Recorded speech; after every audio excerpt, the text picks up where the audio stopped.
It's second down and 8. Penn State leads by a touchdown. Leonard throws wide open. Jaden Greathouse avoided Jalen Reed and scores. You're going to see Cam. This is 365 Sports, powered by Sikkim365.com. From the 2, Irish trying to take the lead. He handed it off to Love, who stays on his feet. Love is in the end zone. 365 Sports is presented by IdealMRI.com. High-quality MRIs for $497 or less. IdealMRI.com. Your health is important, so is your budget. Howard, how aggressive will they be in the final seconds? Henderson can make a house call from anywhere. And look out! He just might do it! Travian Henderson gets momentum back for Ohio State. 75 yards. 365 Sports is also brought to you by Texas Farm Bureau Insurance, protecting Texans since 1952. Power formation. Judkins. Touchdown. Ohio State takes the lead. 365 Sports is turbocharged by Unite Private Networks. Find out more at uniteprivatenetworks.com. Pressure comes. Sawyer knocked it out and picks it up. Jack Sawyer headed down the sidelines. Ohio State scoop and score and dagger from 82 yards. Now here's David Smoak, Paul Catalina, and Craig Smoak. And here we go, 365 Sports. This the afternoon of the national championship game. Ohio State, Notre Dame later on tonight in Atlanta, Georgia, to decide a national champion. Ohio State, since the first playoff year, 2014, Notre Dame, it has been since 1988. We'll also get into some of the business over the weekend when it comes to the college football playoff, the ACC, with some interesting, at least, thoughts. And Steve Sarkisian set up for a long, long time. That and much more today. Good afternoon, 365 Sports. And yes, we'll do a little bit when it comes to the NFL and college basketball. Garrett Ross running the mothership. Jack McKenzie is here today. Andrew is here today. And Paul Catalina, Craig Smoak join me. Guys, we cover, our core is college football. Tonight, the season officially ends, and then, of course, it just starts back up again. It's kind of surreal in a way, but it seems like they haven't played in forever, and it almost seems like it's been overshadowed because so much else is going on, but they finally do play tonight. Yeah, I'm excited to see this game. I think it's going to be very interesting. And then you've got the team that everybody should have picked on paper to begin the year. I think I did a top 5 about the best rosters in college football, and I said Ryan Day's out of the excuses. And guess what? Lost to Oregon by 1, lost to Michigan again, but none of that matters because he has a 50% shot tonight of winning that trophy. And, you know, he's done it with the new way of college football. They put $20 million into the roster. Notre Dame has 2, just to much less fanfare, but Riley Leonard moving from Duke to Notre Dame has put them over the top. Sam Hartman, they thought was going to do that last year, but he wasn't really healthy for a good chunk of the year. Riley Leonard played all the games this year, and that's a team that's only lost 1 game. Feels like forever ago on a last-second field goal to Northern Illinois. So these are 2 teams that couldn't be more different on paper, but I think it's going to be a slobber knocker for sure. Yeah, I think it's a terrific matchup. Both these teams have earned their spots here. I don't think that's debatable at all, and I don't feel like it's been overshadowed. I think that the NFL playoffs rightly took its place on stage this weekend and had their 4 games that obviously are pretty big deals and much more popular than college football is, but it took a little breather from these last round of the playoffs, and I think if anything, there's some people that feel like it's time for the season to end. That's been going on for so long. I'm not necessarily one of those people, but I do feel like we've gotten our fill, and so tonight shapes up with the 2 teams that have been able to outlast all the others as a great way to send this thing off and send it into the offseason and then, you know, send us off into numerous and countless stories about NIL and transfer portals and coaching changes and whatever else is in store typically during the offseason, and a lot of speculation. So that part will be fun like it typically is, but I know there will also very soon be a part where we're also pining for the next season to come. So I'm going to enjoy tonight for as long as it lasts, and hopefully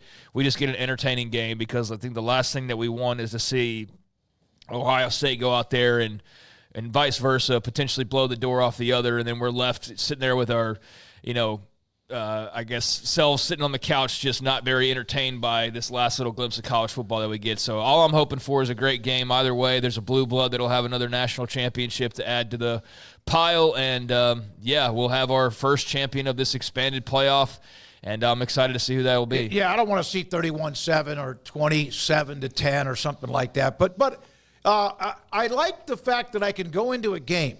There were many, many years when I was younger, and that was many years ago, but I just couldn't stand Notre Dame. I didn't like Notre Dame. I didn't like them, and it was mainly because they were holier than thou when it comes to that. I'm not meaning that so much religiously, but they were Notre Dame. I remember I hated it when they beat Earl Campbell and Texas in 1977. Yes, I said that, and Texas, Earl Campbell was there when they hammered UT in the Cotton Bowl. But I just grew up not liking Notre Dame. But if they win tonight, I'm good with it. I like Marcus Freeman. I like Riley Leonard. I like how they play the game. And then Ohio State, I was always Ohio State, not Michigan. Like either you were Alabama or Auburn or Texas and OU. So the good news tonight, I'm refreshed because I get to watch a game. No matter who wins the game, I get just to watch the game without having too much emotions involved. Yeah, I'm not a guy who's ever rooted for either of these teams all that much. I mean, you grow up Catholic, you're kind of – my uncle called me up and said, you're like a Notre Dame fan, right? And I'm like, no. I mean Catholic, that doesn't mean, I'm a Notre Dame fan. I mean, you grow up and – 50% of the people are, and then 50% of the people aren't. Mm-hmm. But I'm more of a fan of the coaches than I am of the teams in this one, or not. And I'm more of a Marcus Freeman fan than a Ryan Day fan. I want to see Marcus Freeman do really well, so I'd be very interested and happy if he won it. Although, look, we talked around it or about it last week about Notre Dame and all the money they get to keep. Like, This one night of them being America's sweetheart is over after that, because what do you think the $20 million that they don't have to share is going to go to? It's going to go to football. So they're going to be back to being the evil empire again soon enough, because they don't have to share. They can just take that money and give it right to whatever they need to give it to. Yeah, I feel like there's going to be some coordinated type of PR move against Notre Dame this offseason, specifically about the quote-unquote advantages that they have. And you kind of already see that with the talk about the bye and things like that. But if they win tonight, I think you'll especially see that ramp up to try to make their path more like the others, even though they sacrifice not having a bye game, and we'll get to some of the talk about that. But, I don't think it'll take much for people to want to poke holes in them if they win, or want to start to turn back to the page to where we did dislike Notre Dame as much as if they were the New York Yankees or whoever else you want to throw in that type of a category, the LA Lakers at their heights when they're the most loved and most hated simultaneously. I think Notre Dame definitely fits in that grouping. We've just never really seen it at its full powers, because while they've played for national titles, this time around feels different, probably because the shoe is on the other foot of where they're almost like the good guy in some ways. So it does feel weird in that way. So yeah, that's an interesting setting for tonight, and I'm sure it won't take much if they win for everybody to flip that switch and hate Notre Dame again. But they're an easy team to root for. They are, so it's made that unique. And Ohio State, I don't think, is really a team that's easy to hate or anything like that. I mean, I can see where you don't like Ryan Day. I can see where you're a Michigan fan. You obviously don't like what you see. But yeah, I'm totally neutral on these teams. I know I might be being and moaning here in a couple years if Notre Dame wins, and then they use that $20 million to just stay where they are, then we'll probably be complaining about them, like I said. But as for tonight, I don't have a problem with either one. Don't have an angle against either one. And, yeah, like I said, I just want to see a really entertaining game. Yeah, they haven't won a national title since 1988. They've had a couple of teams that flared up and were trying to be a part of it, a playoff team that didn't work out well. But they do play tonight. Ohio State has won a ton. And two big monster schools. Notre Dame, a small private school, and always one of my favorite trips ever when I went to go cover women's basketball there in South Bend and all the history there in South Bend, Indiana. All right, this is a note from Nicole Auerbach that Rich Clark, who is the executive director of the college football playoff, we had him on, and talking with Roger Goodell about scheduling and how both leagues can succeed in December when it comes to how do they finally or can they get along and can the schedule be worked out better. The NFL will get whatever they want, but they also opened the door for the NFL to take all the days that were available, not knowing there might be as much as a 12-team playoff, and so they'll visit to try to find a way to make this happen better in December. Well, I'm confused as to what the NFL is going to give up. Like what? Or so why? Like, yeah, I mean, like, so I mean, I could get like if I'm Rich Clark and I call Roger Goodell and say, hey, look, can we work together on this to make sure that football as a whole is celebrated, because the best guys on our side will be on your side in a year or two. So let's make this thing, let's do this together. And Roger Goodell going, absolutely, would love to do that. And then hang up the phone going, I don't know what he wants me to do. I mean, I'm not going to go to 32 billionaires and say, like, hey, you know how we've been dominating, like, whatever day we want? We put a game on Wednesday this year on Christmas Day when people don't normally watch television because they're off with their families, and absolutely killed it by making people sign up for Netflix. You know what? We shouldn't do that anymore. We've pushed the national championship game to Monday night, a day when college football is only played on Mondays twice a year, on Labor Day and the last game of the season. So we've pushed them into kind of a ratings nightmare. Why should we give back Saturdays to them? I don't know why they would do that, but you know, if Roger Goodell does it, thanks, I guess. I'm curious as to what that means for college football, where the NFL is just going to give up real estate that they. And look, college football gave it to them, rightfully took over because nothing was there. If you were, if I had an empty lot and I said, I'm going to build a house there eventually, and then I never did, and then somebody came in and bought it and built a house, how mad can I be if I never did it? Yeah. No, it's open, take it, walk through the back door, no chain, no lock, no nothing.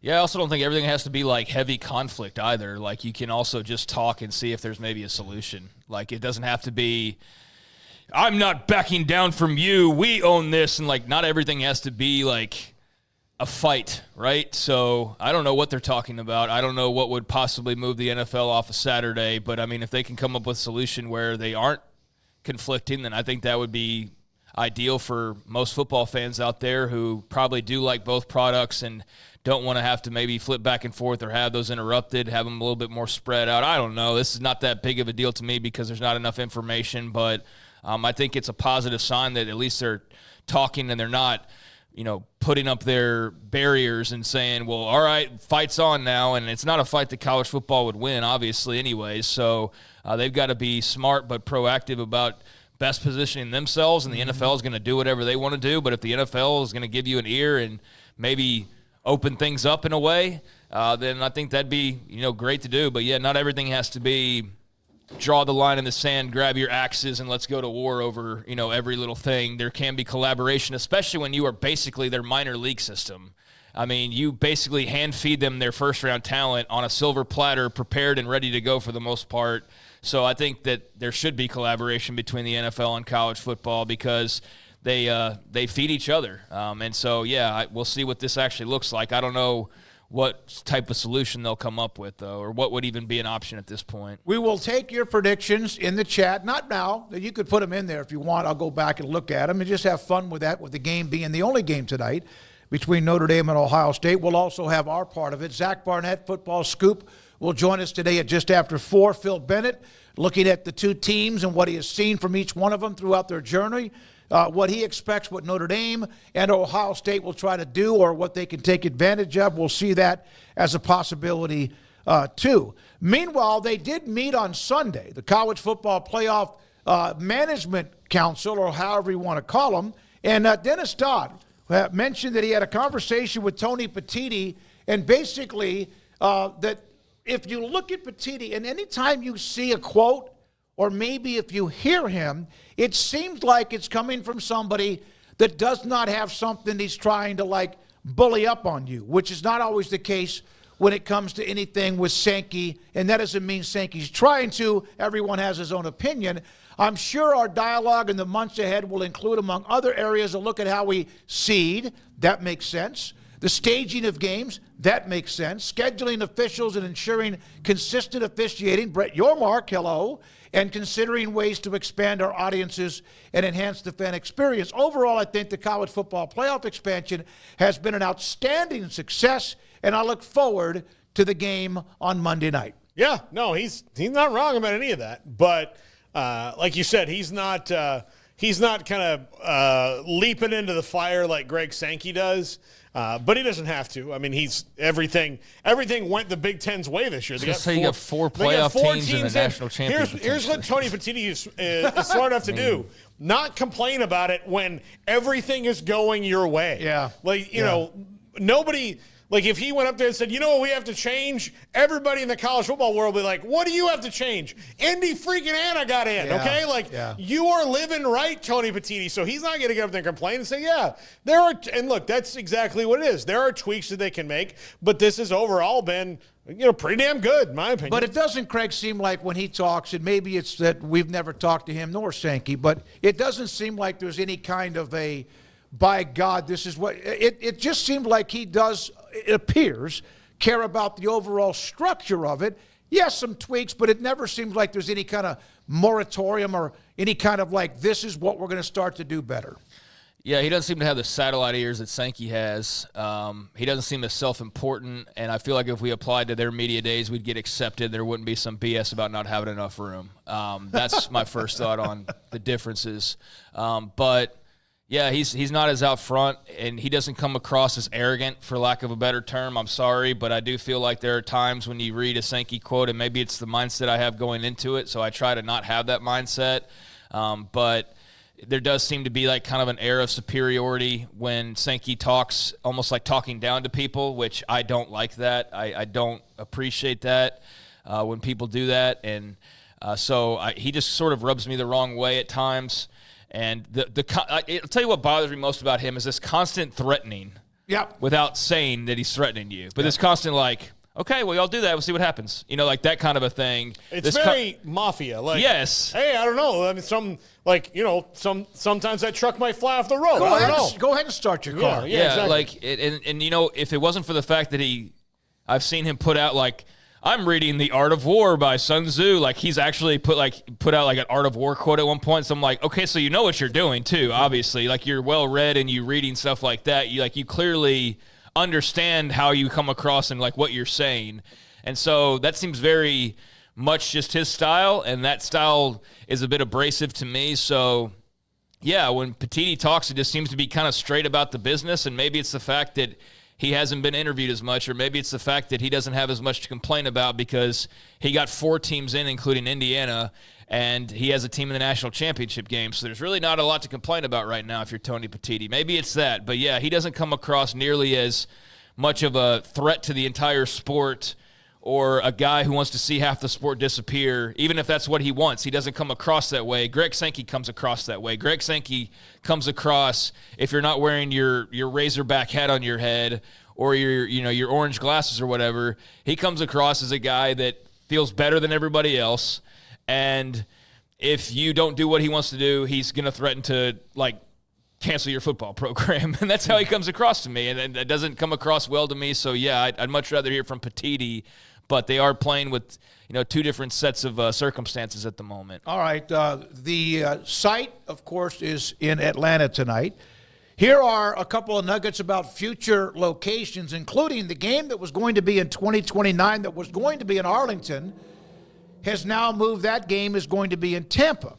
Other national sites, Las Vegas, New Orleans, Miami, and then Tampa, which hosted the game back also in 2017, why they are in the rotation. These are almost similar rotations to what they did for years when it comes to the Super Bowl. Miami, Tampa, New Orleans, San Diego. I was going to say, it's not. It is the Super Bowl rotation. Well, not anymore. I'm San Diego no longer. My question is this, and I know that they want to have it indoors. They want to have it where there are safe conditions as far as, or I guess, the weather. Aren't there other locations around the country that are not? Are there any locations around the country that are not NFL stadiums where you could host the college football playoff games where you know the weather for the most part is going to be nice? I don't know of any, unless it's the Rose Bowl. Well, all these people want the Rose Bowl to be it every year, and I think that the Rose Bowl should forfeit that chance because of their dickish parade. There's a lot of, like, the Rose Bowl's the only one I can think of, because you're not going to host it at college sites. Maybe the Citrus Bowl, but that's not exactly the best stadium for this. They've done some upgrades to it, but it's not glorious. Big enough. It's not big enough. I think honestly, I wish it would get to a point where the only game we had in a neutral site stadium in the postseason was outside of the bowl games that everybody else would go to, but in the 12-team playoff was tonight. Like, that's the one I would like. But again, I understand the realities of it, that the Bulls aren't going to go quietly.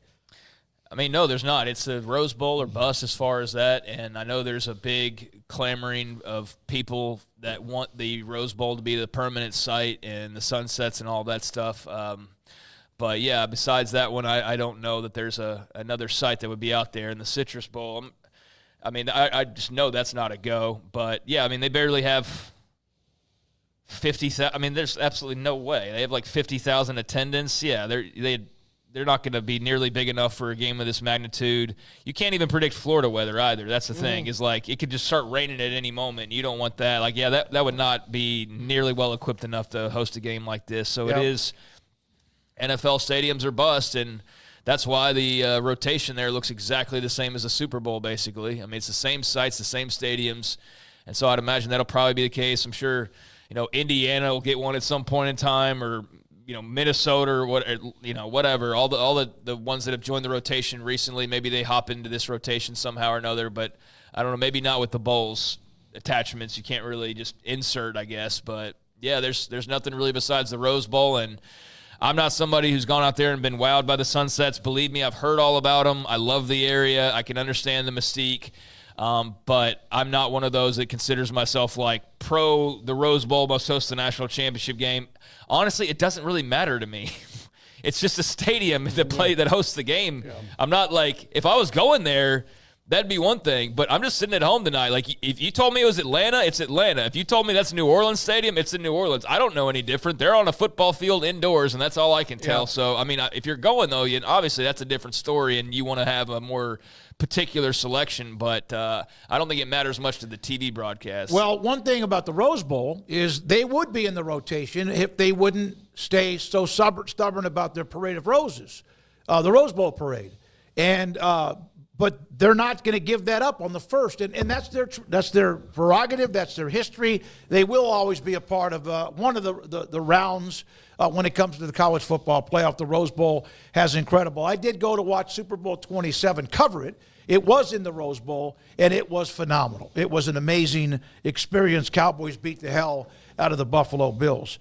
Cowboys or Arlington, AT&T Stadium, moving off the game in January of 2029. I saw a note from a couple of those who cover the Cowboys that is that the possibility that could be when the city of Arlington finally gets back in a rotation to host a Super Bowl, which they have not done since the 2011 season, the ice storm, and, of course, even some issues with how they tried to slam as many bodies inside that stadium and had some scaffolding collapse. Yeah. They did. That was such a weird week. And I remember when I went in, so on media day, they didn't drop us off below the stadium. They dropped us off above, and then we walked down. So we saw the extra seating, and I felt like that was intentional.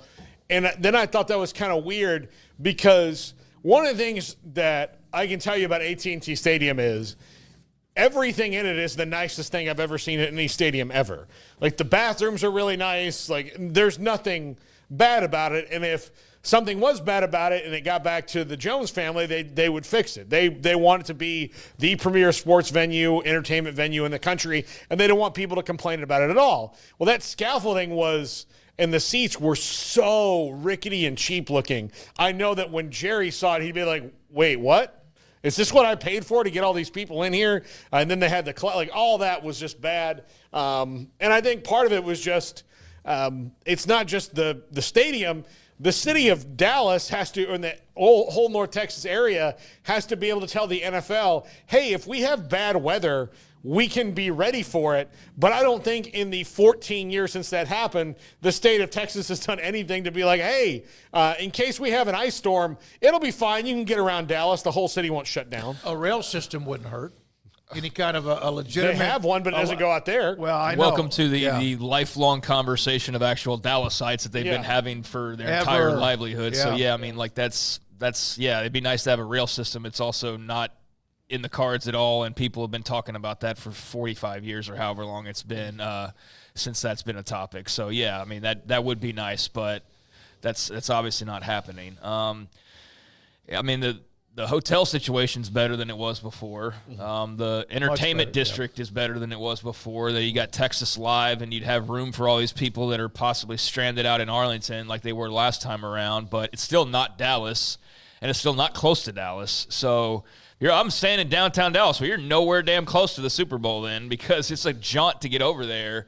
I don't know what reassurances they could have given other than, hey, we have better infrastructure than we did. We don't have flimsy seats, but I'm just gobsmacked that thing was built when it was built, and they've hosted one up until this point. Yep. I mean, that's utterly ridiculous, and there's no way in hell Jerry Jones ever thought they'd have hosted one Super Bowl by 2025. There's just no way he could have ever imagined that. So, I would hope for their sake that they get a second Super Bowl in the first 30 years of the stadium being open, because it sure as hell wasn't built to host one in the first 30 years of it being open. Well, one of the things they tried to do, which is something that they like to do, and I'll go on to something else, is that they tried to add those extra seats because they wanted to break the attendance record, because that's what Jerry and the Cowboys want to do. They have bigger, better, faster, stronger. And then by doing that, they had the scaffolding issue, and it kind of turned into – and then on top of that, the ice storm. Do you remember that night we were driving to P.F. Chang's?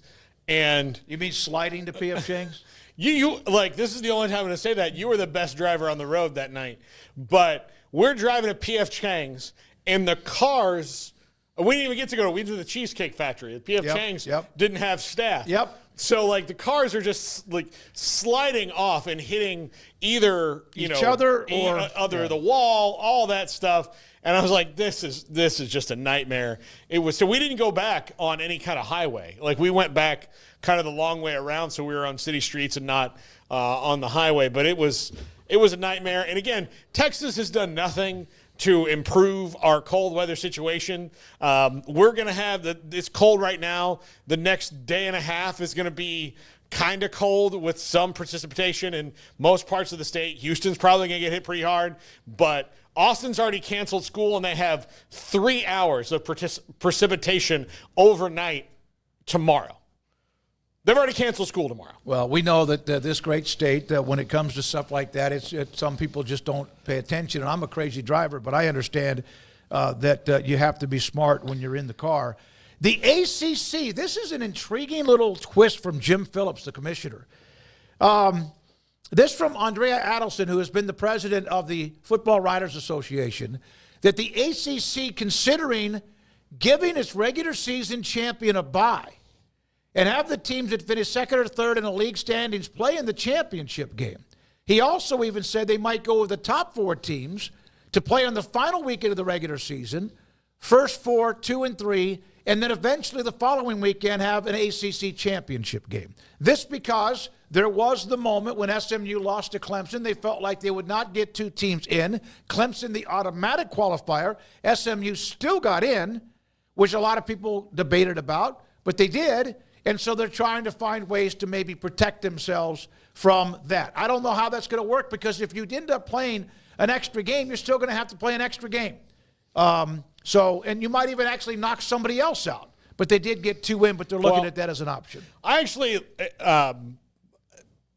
congratulate his creativity here in that in this new era of 12-team playoff, what good does it do to have your best team maybe get knocked out of it? Yes, but also those are two totally different ideas, Yeah. are they not? One of them's your champion doesn't even play. The other one's they're playing maybe 2 games. Yeah. You get So, knocked out like, twice. Yeah, they're not even close ideas. I would more lean to the champion doesn't play and you play for the other one. Like the other So one's who's your playing. conference champion, though? yeah, that's Yeah, exactly true. no. Yeah, Because in so- basketball, you have to win the tournament. Well, I'm not trying to machine gun this thing and blow as many holes in it, but immediately I There's saw already- this and I'm like, I well, got there's 2 already things. There's already 2. Like, Yeah. you're right. I think it speaks to the bigger conversation of what are the conference championships worth to the teams that are actually elite? Like, what are they like? What did it do? You ever heard of money? Okay, I know that's the reason, but if you're Texas and Georgia, you're in that game going, well, this is really only kind of good for one of us and no guarantee on anything. And now we have to play it so that everybody else makes money.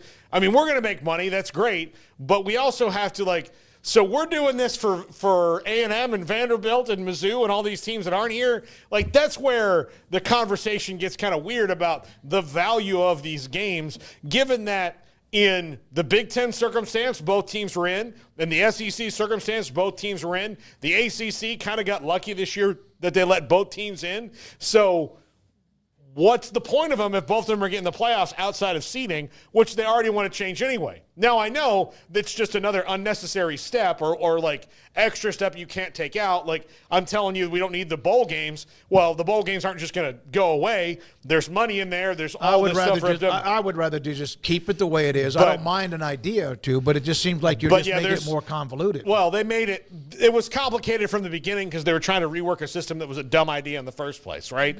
So the way that college football until this very year has decided its champion has been dumb. And it's been built on a bunch of dumb ideas that no other sport does, but it's a dumb idea all the way around. And then we get to this, and then we're trying to peel back all these layers of dumb ideas. And all these layers of dumb ideas existed because people made money on the dumb ideas. So, I understand they're probably not going to go away. I mean, the conference championship games have been pretty much a mainstay most of my life, but they're also not as old as I am. It's not like they've been an institution in college football for forever. They were a money grab, by the SEC in the 90s, right, originally. So they kick-started the idea, and then others followed suit, and it's become, a good money maker and a big game for a lot of leagues. I'm very confused by the premise. Like I said, from the very beginning, I read that, and I immediately had 2 different thoughts, and it was like, okay, so you might just not have your champion play at all. So who the hell is your conference champion? And then if your conference champion does play, they might have to play 2 games. So you're playing over here. And so I imagine there's middle ground. You know what the middle ground's called? Your champion plays the one championship game, and then they just advance. Oh. So, yeah, it feels like a lot of people are tinkering things just to tinker with things at this point. Or we're just leaving no stone unturned to look at. And that's fine. I mean, that's good to kind of go over everything and make sure it's as good as it can possibly be. But I do also think there are some things that we hear or that are put out there that we don't have to take as like that's happening or that's fact. It is just basically kicking around ideas. So they're kicking around ideas.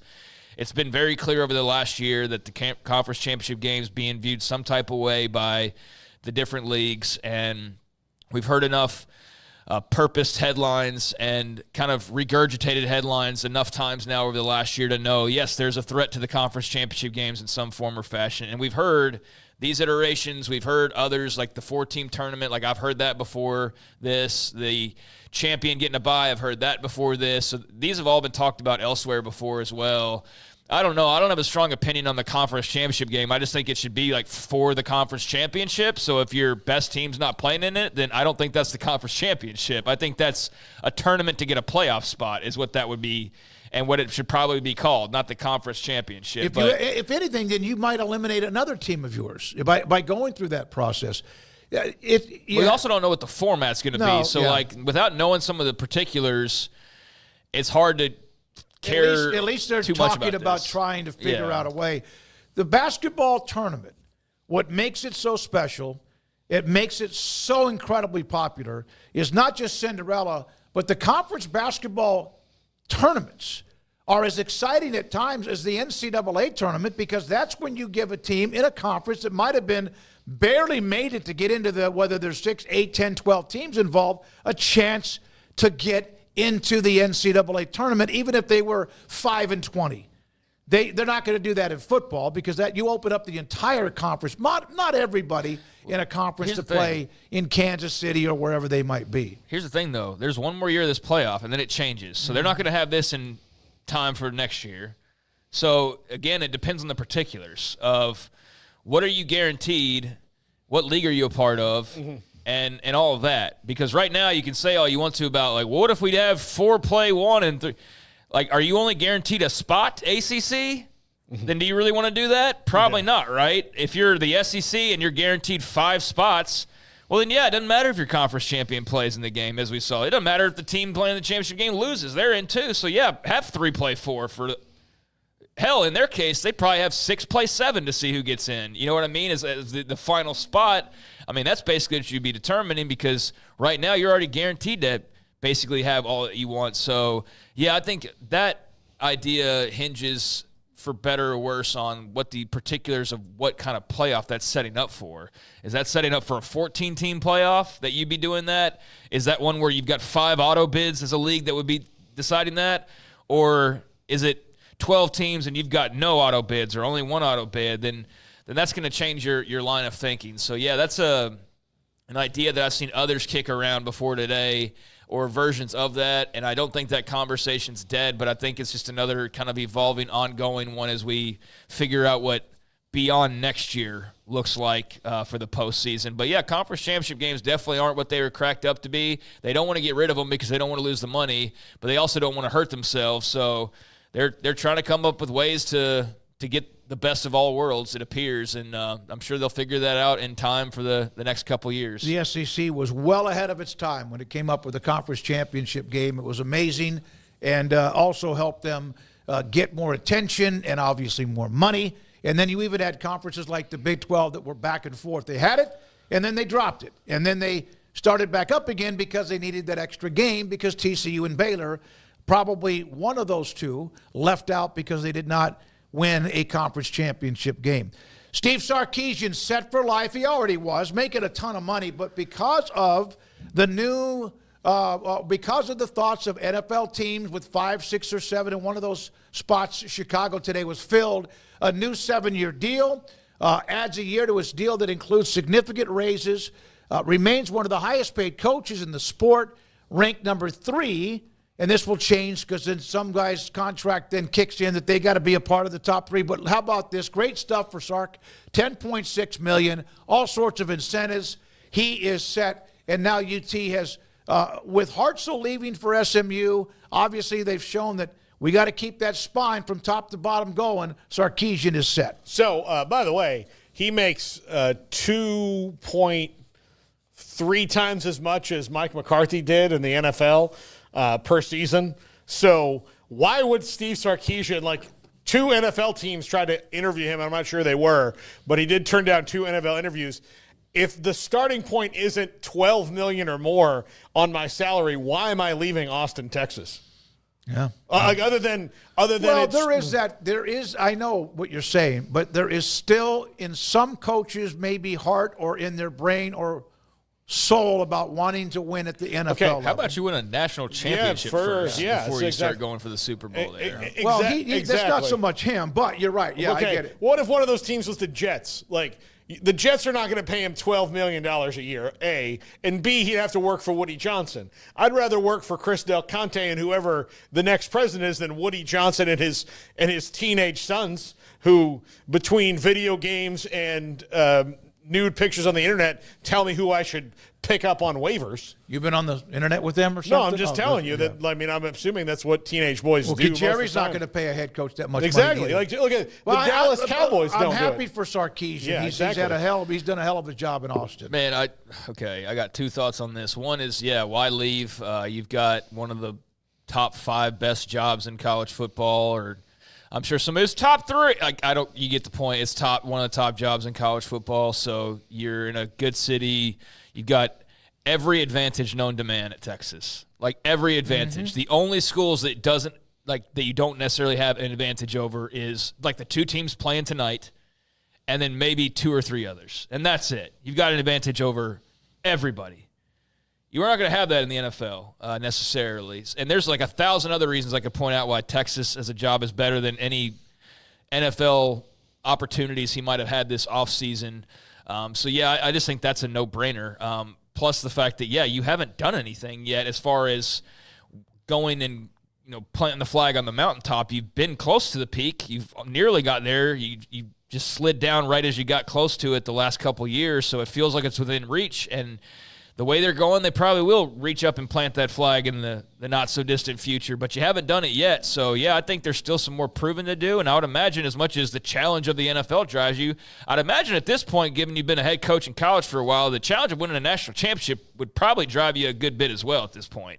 Like, is right there at the top of the to-do list. So I think he's got plenty of motivation to carry him over for the next few years in college football and plenty of things to be warm and fuzzy and happy with in terms of the job in particular there at Texas, even with the downsides that it may come with. But I think I just have to give a bravo to Texas and their PR department on the masterclass over the last few days of turning NFL rumors into like multiple stories and multiple posts all about how Sark loves it at Texas. Like we've got the picture with Del Conte like a week ago, and we got the other post about the spine being aligned, and now we got this report out there. So yeah, like he's clearly not leaving Texas, but they're getting the juice out of how much he's staying at Texas and how much he's turned down NFL jobs. So they've done a great job of turning what might have been like a minor nuisance of a report, leading into the semifinals or something, into like Sark's Texas, and so they've been able to turn those away and use it to their advantage. I think they probably do that better than any college or university in America, honestly, about being able to kind of flood the headlines. They're the best at it. No, they are. And even if there's something that's going wrong, even if there's something that's going wrong, they're pretty good about flooding it to try to turn the table a little bit. But you're right. No. And good for Sark, man. What a story. Oh, yeah, he deserves it. What a great story. He absolutely deserves it, and he's a guy who's at a school that I don't necessarily want to go see win a national championship. So, part of me would be happy for Sark.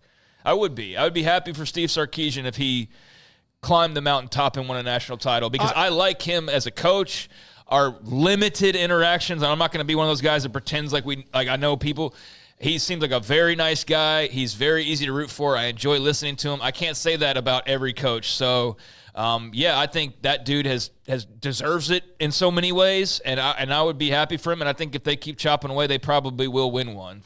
I will say this, and you didn't quite get to that point, but when he sat down with us, even if it was for 15 minutes, I just sat there and I was going, I like this guy. When he came to us and visited with us during Big 12 Media Days 3 years ago. Rob Ryan. Boy, that family, they got him all over the place. USC assistant head coach for defense, also linebackers coach, has been a part of the NFL. The family. Obviously, Rex has been trying to get back into a head coaching job. Rob Ryan's going to USC. Yeah, he and D'Anton Lynn are good friends. They've been together. I believe he coached D'Anton Lynn and all that. So I think that's a nice little pickup there for USC. And we know Rob loves a good time, and USC is a good time. I remember when he was with the Cowboys, we were out in San Antonio, and he's just out at the, living his life. The Ryan family's wild.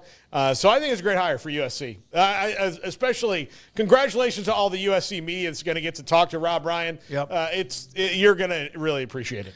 Yeah, and I don't know how much of a wild man he is these days. I don't recall how many times I've really seen him all that recently. But, what a character. And Stillwater, Oklahoma State got a little bit of press here because of the fact that he was a D coordinator for them way back in the day. So they got a lot of mentions in terms of his college ties and all that. So shout out to the Pokes. And seems like an interesting hire. I mean, you can't get much more experience than Rob Ryan and 3 decades plus of coaching in the pros and all of that. So, I think it seems for a guy who's going to be coaching linebackers and helping out with the defense, pretty overqualified, if anything. So, that seems like it's a good hire, and that's a defense with D'Anton Lynn that I'm definitely interested in and intrigued by him as a coach and what he's done up to this point. And obviously also very intrigued by just USC as a program under Lincoln Riley and where they are, which is I don't even know quite where they are. They're just sort of floating out there. I don't know. They were top of mind there for a little while. They were top of the stack of headlines there for a little while. Now they're just kind of there, honestly. And then there's stories like this. Who are the top 5 or 10 coaches in college football for the last 8 to 10 years or 7 to 8 years? Lincoln Riley's name would come up very quickly. I don't know if it would right now. I barely remember hearing his name this entire year. I agree. I mean, like we saw games, and so you heard it then. But like in terms of the actual general conversation, we heard way more about Dan Lanning. Way more about Dan Lanning. Now, obviously, that's winning too, but I feel like even outside of the wins and the losses, like USC was just sort of there, and definitely not the talk of the new Big Ten or the new PAC entries. They got definitely overshadowed by Oregon for starters there. So, yeah, they're in a peculiar place at the moment, but I do think that's a really good hire. All right, we could do the tight end from Texas, Niblack, was from Alabama, went to UT. He entered the portal. He's going to A&M. 5 catches this year. Had 20 catches, I think, at Alabama. Huge pickup. Hashtag huge. Oh, boom. sorry. No, it's boom. It's hashtag boom. Huge pickup. Well, I mean, the guy. 9 catches this year, guys. 9? Yeah. I thought it was 5. Maybe. Less than 10 catches, but that's only because he was passed on the depth chart by 2 better players. Right. Yeah, I mean, look, he's obviously a guy who's got some skill, but I just have to laugh sometimes when we get these guys who have like 5 catches for 25 yards, and it's boom, massive get for fill in the blank and staff. Like the former walk-on quarterback at Baylor. Like every guy that your school gets is a massive pickup. You know, Twitter has the like summaries now on the side of like what the headlines that you read are. This is because most college football is mostly what I read about on Twitter now. It says Amari Niblack joins Texas A&M bolstering Aggies tight end roster. Bolstering, okay. I mean, we'll see. That's kind of a big word to use for a guy we don't know how many catches he's going to have. Yeah, I mean, he does bolster their I would say depth. adding to it because that's true. There's now more tight ends than there were before he got there. Yeah, and it's not a knock on him. He had a good year at Alabama before he got to Texas. I mean, a decent to good year. But, yeah, didn't do much of anything in 24 for whatever reasons. So, on paper, you love a guy who's like 6'5", 250. That's awesome. And he can definitely bolster your tight end room and add some depth and some muscle to it. But, yeah, beyond that, who really knows? And that's really like 95% of these transfer portal pickups. But it is just – I just got to – poke at it of just every time. Like, it's got to the point now where it's like a guy who's barely played. It's like, it's not a huge pickup. He's just not. Like, he's the 5th-year senior who has 25 career tackles is not a huge pickup for your safety room. I'm sorry, but he's not. No. If he turns into it, I'll be the first to claim I'm wrong. But there are some. This one is more of a wait and see, but you see the potential and you see why A&M obviously would be interested in a guy who's been good enough to play at Alabama and Texas, but obviously is also on his 3rd school at this point. Which is seems to be, if you took all of those who transfer, in the end, all 15,000 of them, whatever it might be, is about the average lifespan of a career, like 3 different teams. Garrett, we break. We have Zach Barnett, footballscoop.com, joining us a little after 4 o'clock today. Phil Bennett will break down the teams and his thoughts on the defensive side of the ball, or what teams can do with the others when it comes to what they do on offense. Also, we'll get into the college basketball. It was a bloody week inside the top 25. That and a lot more. This is 365 Sports. Petty Clinic, lowt.com. Dr. Kent Petty can help you become the high-performance man that you want to be, need to be, and used to be. As you get older, this is usually about 35 to 40 in me. It might even take longer than that. But 1 out of every 3 to 4 men have symptomatic issues of low testosterone. It could be your sleep habits. It could be your attention span. It could be your energy. It could be your sex drive. It could be your performance. All of that can be affected if your testosterone level drops, and Dr. Petty wants to help you out. Contact he and his staff at Petty Clinic, lowt.com. Tell him that I sent you, or tell him some of the symptoms you have and you're not so sure. He will then send you to get your blood work, take care of that, get the results, and then back in touch with you if your testosterone level is too low. Might be just a little bit of a drop, might be a large drop. He can put you in a program so you can become the high-performance man you want to be, need to be, and used to be at pettycliniclowt.com. It's time to start something new at Allen Samuels. Drive into 2025 with huge savings on all of our Chrysler, Dodge, Jeep, and Ram vehicles, from a trail-conquering Jeep Grand Cherokee, towing in style with a Ram Heavy Duty, or cruising the city in a sporty and luxurious Ram 1500, we've got the perfect ride for you. Stop by Allen Samuels in Waco, where we make car buying easy. Come by. Let's be friends. Developed by Startup Waco, a nonprofit organization, GXG is a program designed to support the entrepreneurial development of Baylor University student athletes through NIL activations. The program helps student athletes maximize their platforms and offers a comprehensive support system for them to create and grow new businesses that not only benefit themselves, but also uplift the local economy. Fans who wish to support student athletes can donate to GXG via the GXG NIL Fund, BaylorBears.com/GXG. Contributions to support NIL activations through GXG can be made at BaylorBears.com/GXG.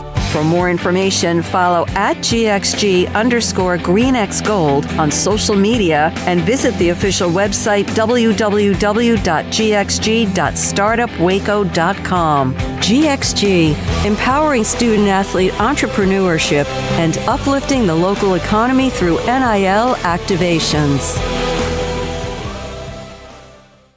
If you want quality and personalized service for all your air conditioning and heating needs, call Tradesman Services. They're a family-owned and operated company that has served Texans for over 30 years. Tradesman offers maintenance plans starting at just $12 per month and a free service call for all new customers. They're also experts in geothermal design, installation, and service. Visit them online at coolingwaco.com. I'll never get used to this.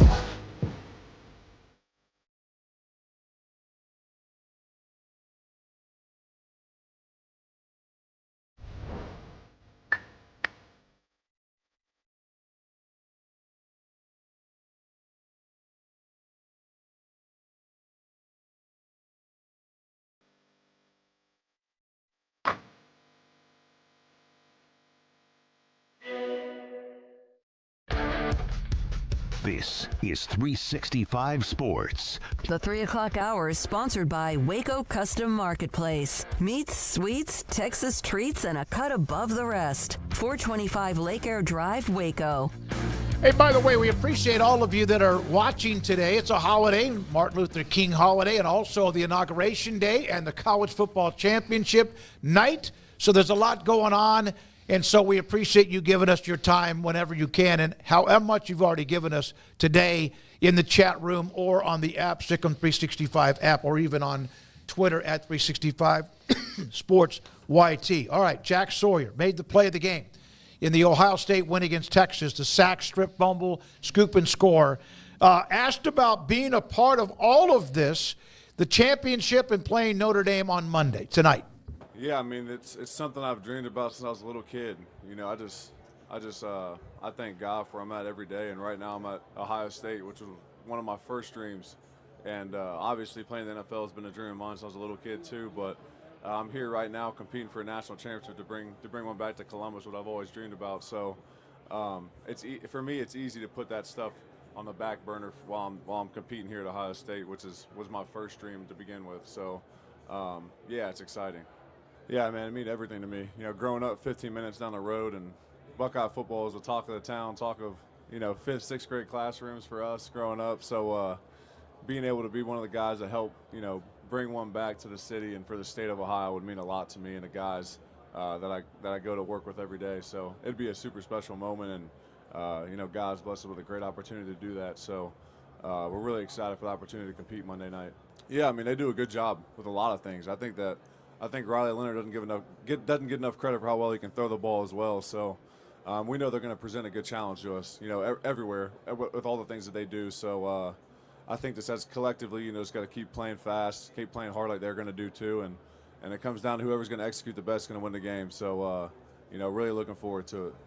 Now that's again, Jack Sawyer made the huge play on Quinn Ewers that sealed the Ohio State win to get to the national championship game. But this was a team that about a month earlier had everything, their heart and soul, their guts and mind questioned because of another loss to Michigan. Ryan Day under fire, has been now for 2 or 3 years, despite having a lot of success.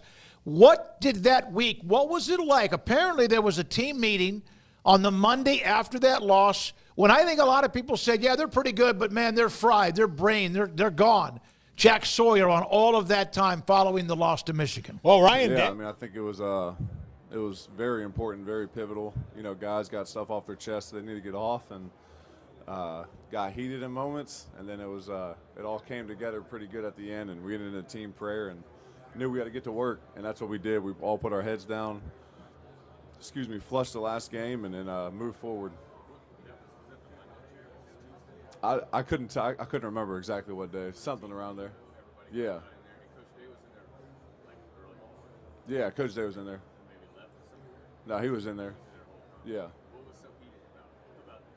I mean, you know, you got a bunch of guys who care about the team and care about the program, and you know, I think this as competitors, you know, guys were mad and at a bunch of different things, and we just talked it out like grown men and knew we had to come together and get back to work and go chase this thing. And here we are, you know, a month and a half, 2 months later, you know, playing for a national championship. Yeah, it has been longer than that. I say a month ago. No, it was back in late November, right? And now here they are, this 20th day of January. They got through what was traumatizing for them athletically, mentally, emotionally, and yet here they are and the favorite to win tonight against Notre Dame.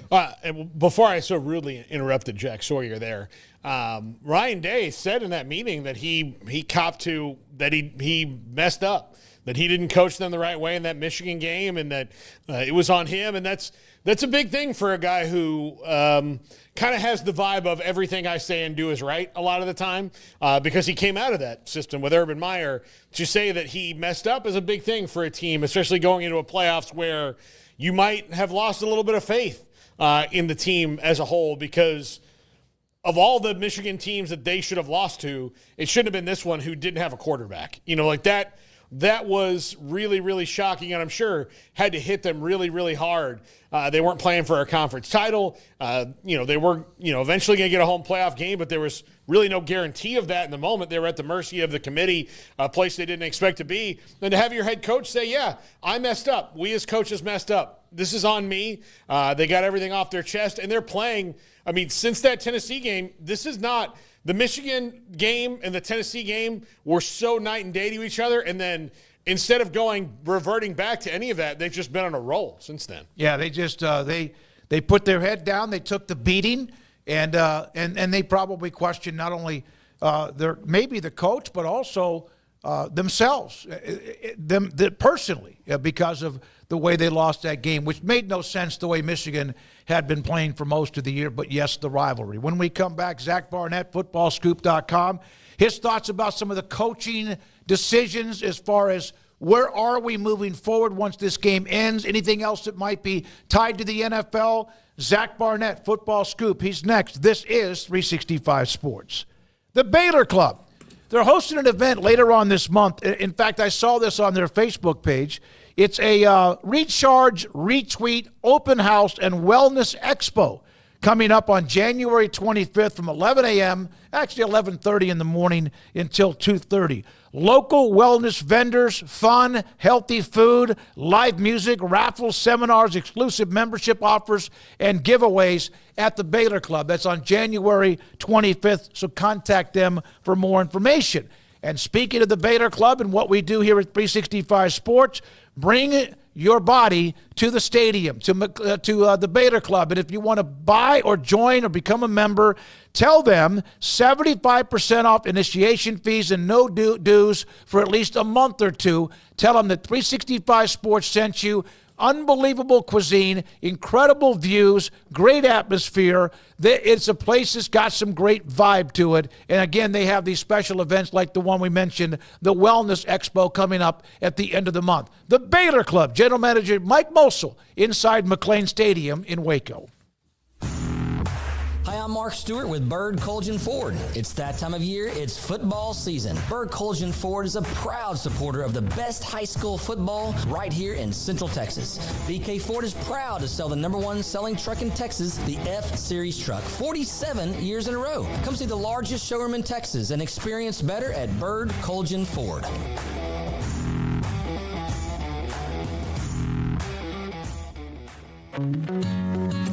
Established in 2007 and independently owned, Alliance Bank Central Texas is committed to helping families and businesses meet their financial goals. From their tellers to their board of directors, they know the importance of superior service and competitive products. Customers have confidence knowing that their financial needs are in good hands. It's your bank, Alliance Bank Central Texas, with 2 Waco locations, 4721 Bosque Boulevard and 191 Archway Drive on Highway 84, and at AllianceBankTexas.com. Member FDIC and equal housing lender. It's football and tailgate season. If you want product for the grill or smoker, charcoal, seasonings, marinades, sauces, Waco Custom Marketplace is your home to help prep, cook, and enjoy your food. Tailgate must-like brisket, tri-tip, fresh-made burgers, sausage, chicken wings, and if you want steaks, call in your order and pick them up. Bacon wrap fillets or any kind of ribeyes. USDA Select Choice and Prime that melt in your mouth. House-made sausage and jerky. Also, Waco Custom Marketplace, a one-stop shop for tailgating, barbecue cook-offs, and family get-togethers, fundraisers with fair prices to you, the customer. A bakery with fresh baked bread and kolaches. There's cold beer, wine, and soft drinks. Serving Waco restaurants and families since 1940. A cut above the rest. Waco Custom Marketplace, open Monday through Saturday at 425 Lake Air Drive in Waco.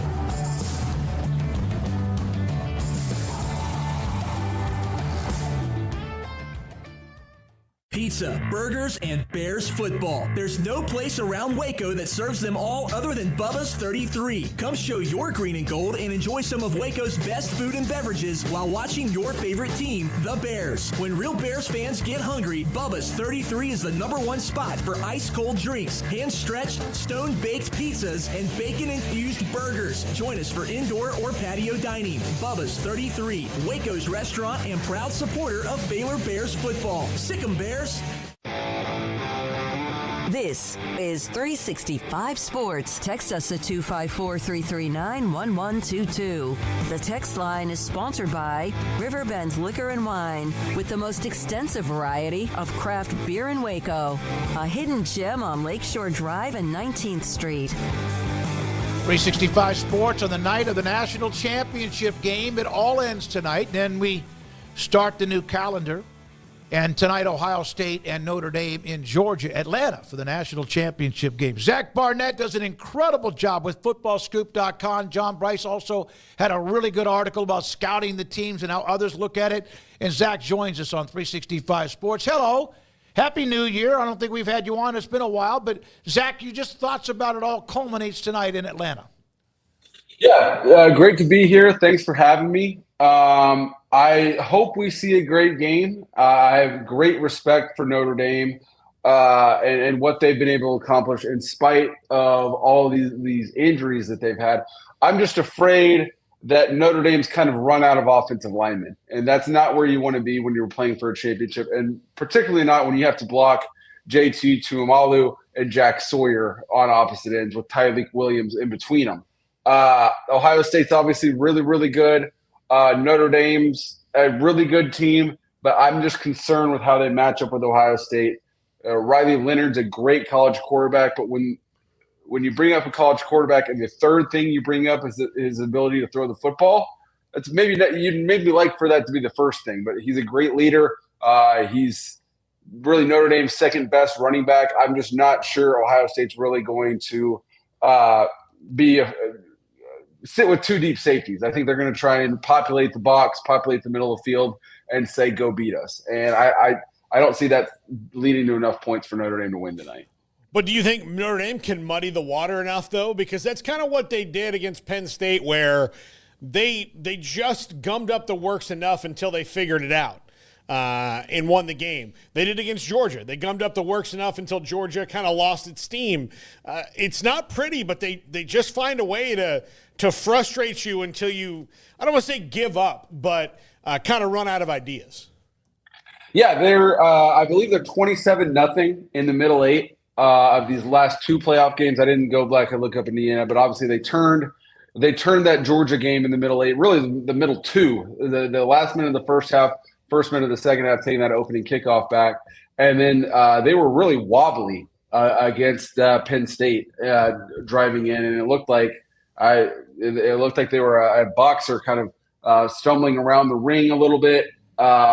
It looked like kind of that moment where it's like, all right, Notre Dame just run out of guys. And then they went out and tied the game within the middle eight. So I think they're going to have to do that. I think they're going to have to win turnovers. I think they're going to have to get maybe not a non-offensive touchdown, but at least set up a touchdown not offensively. And they're going to have an edge in coaching, which, I mean, for everything Marcus Freeman's done, Al Golden and Mike Denbrock deserve their share of the credit. Those two guys are great coordinators.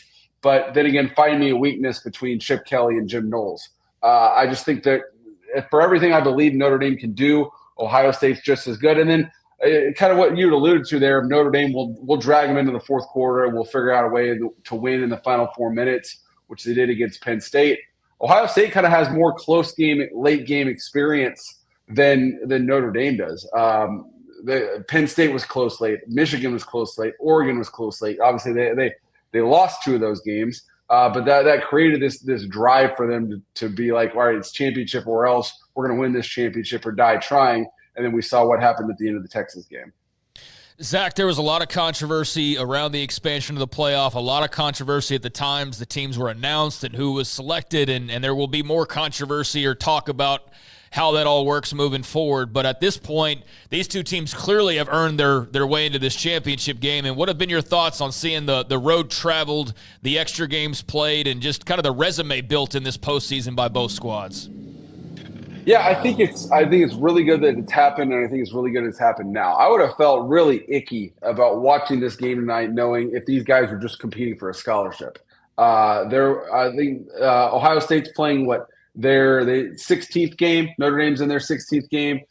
Texas and Penn State, if they'd won since they played conference championship games, they would have been playing game 17. And to do that, quote unquote, for free, I would have felt not right about that. So all these guys are getting paid. I think it's great. I think this has proven that this format works, that people want to see more college football.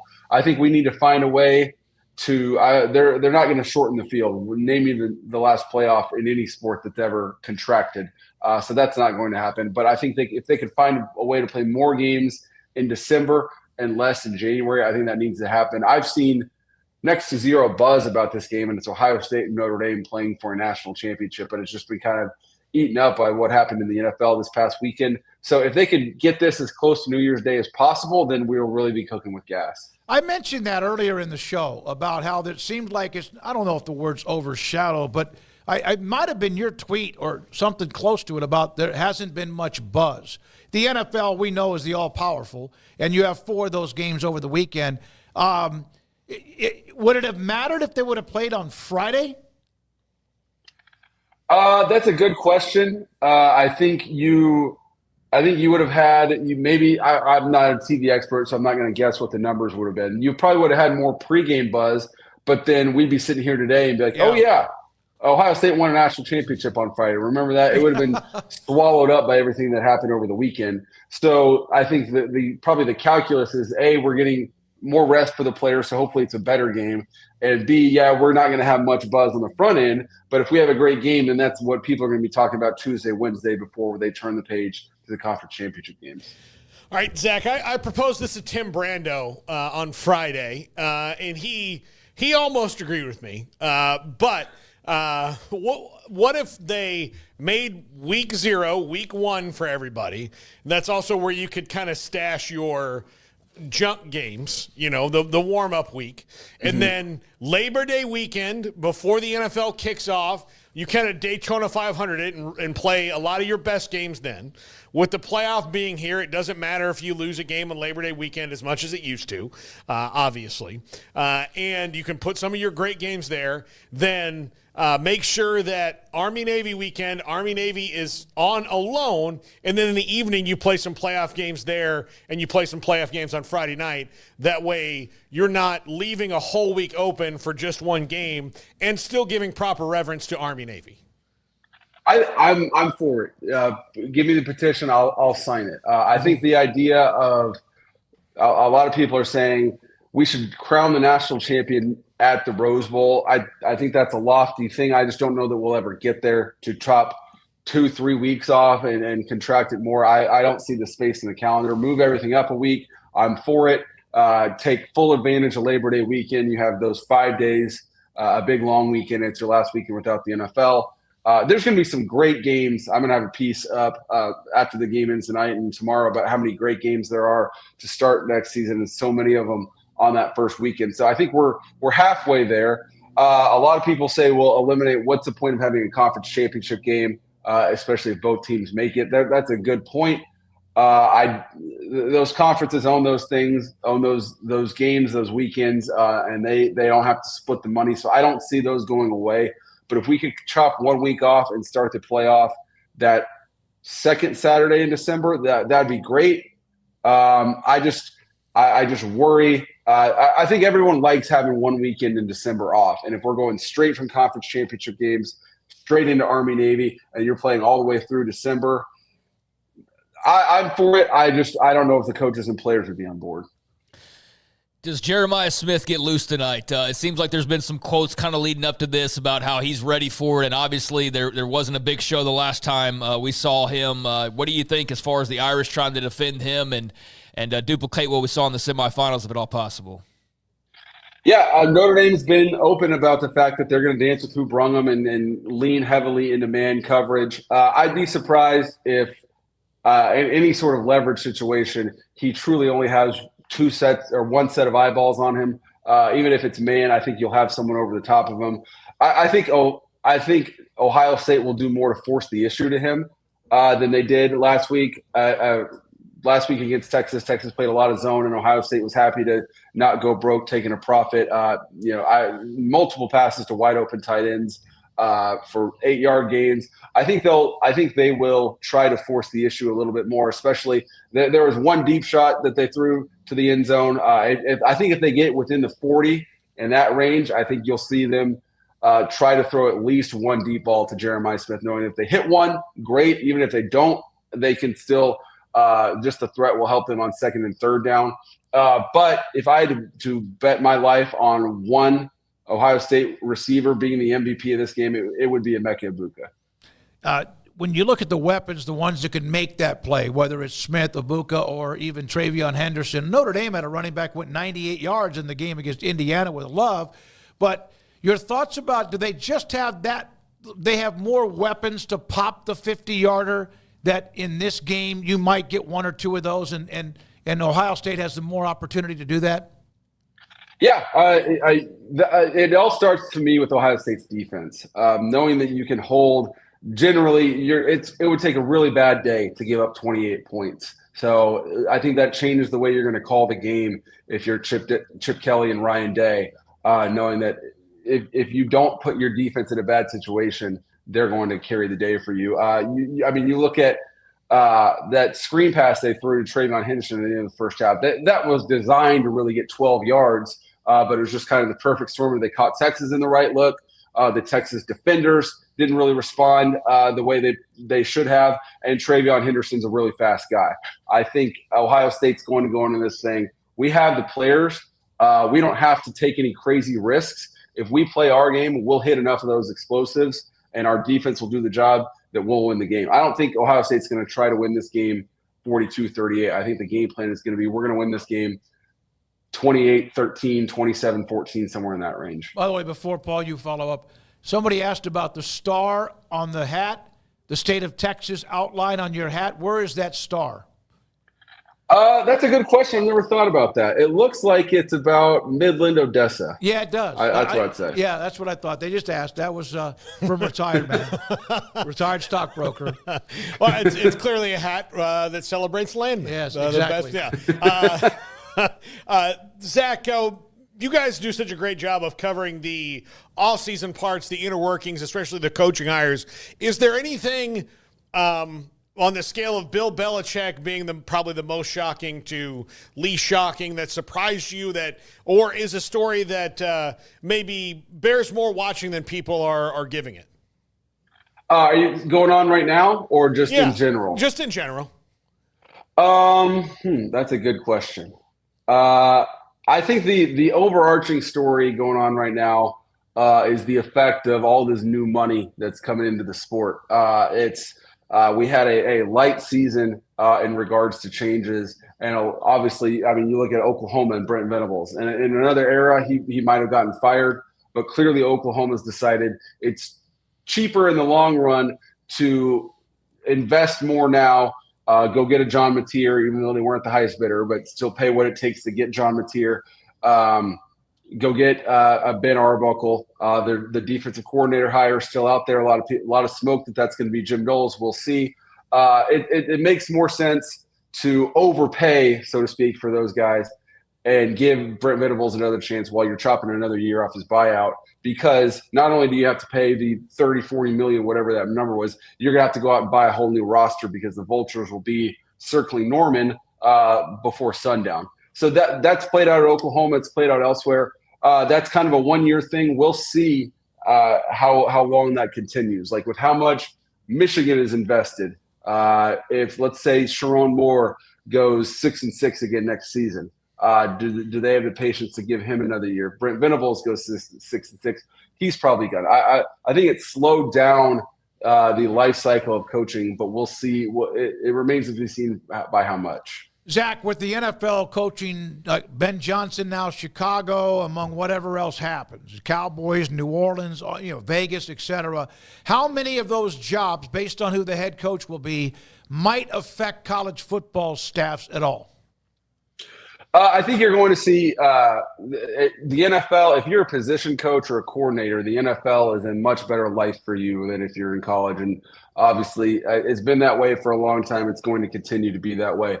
So I would bet against Deion Sanders being the Dallas Cowboys head coach, although it would be fascinating because I can't imagine. I don't even know how you begin to follow that act if he does leave, if you're Colorado, if you're the next Colorado head coach. We talk about how difficult it is for Kalen DeBoer to follow Alabama, and it is. But imagine being the next head coach at Colorado when you're not even 1% as cool as Deion Sanders.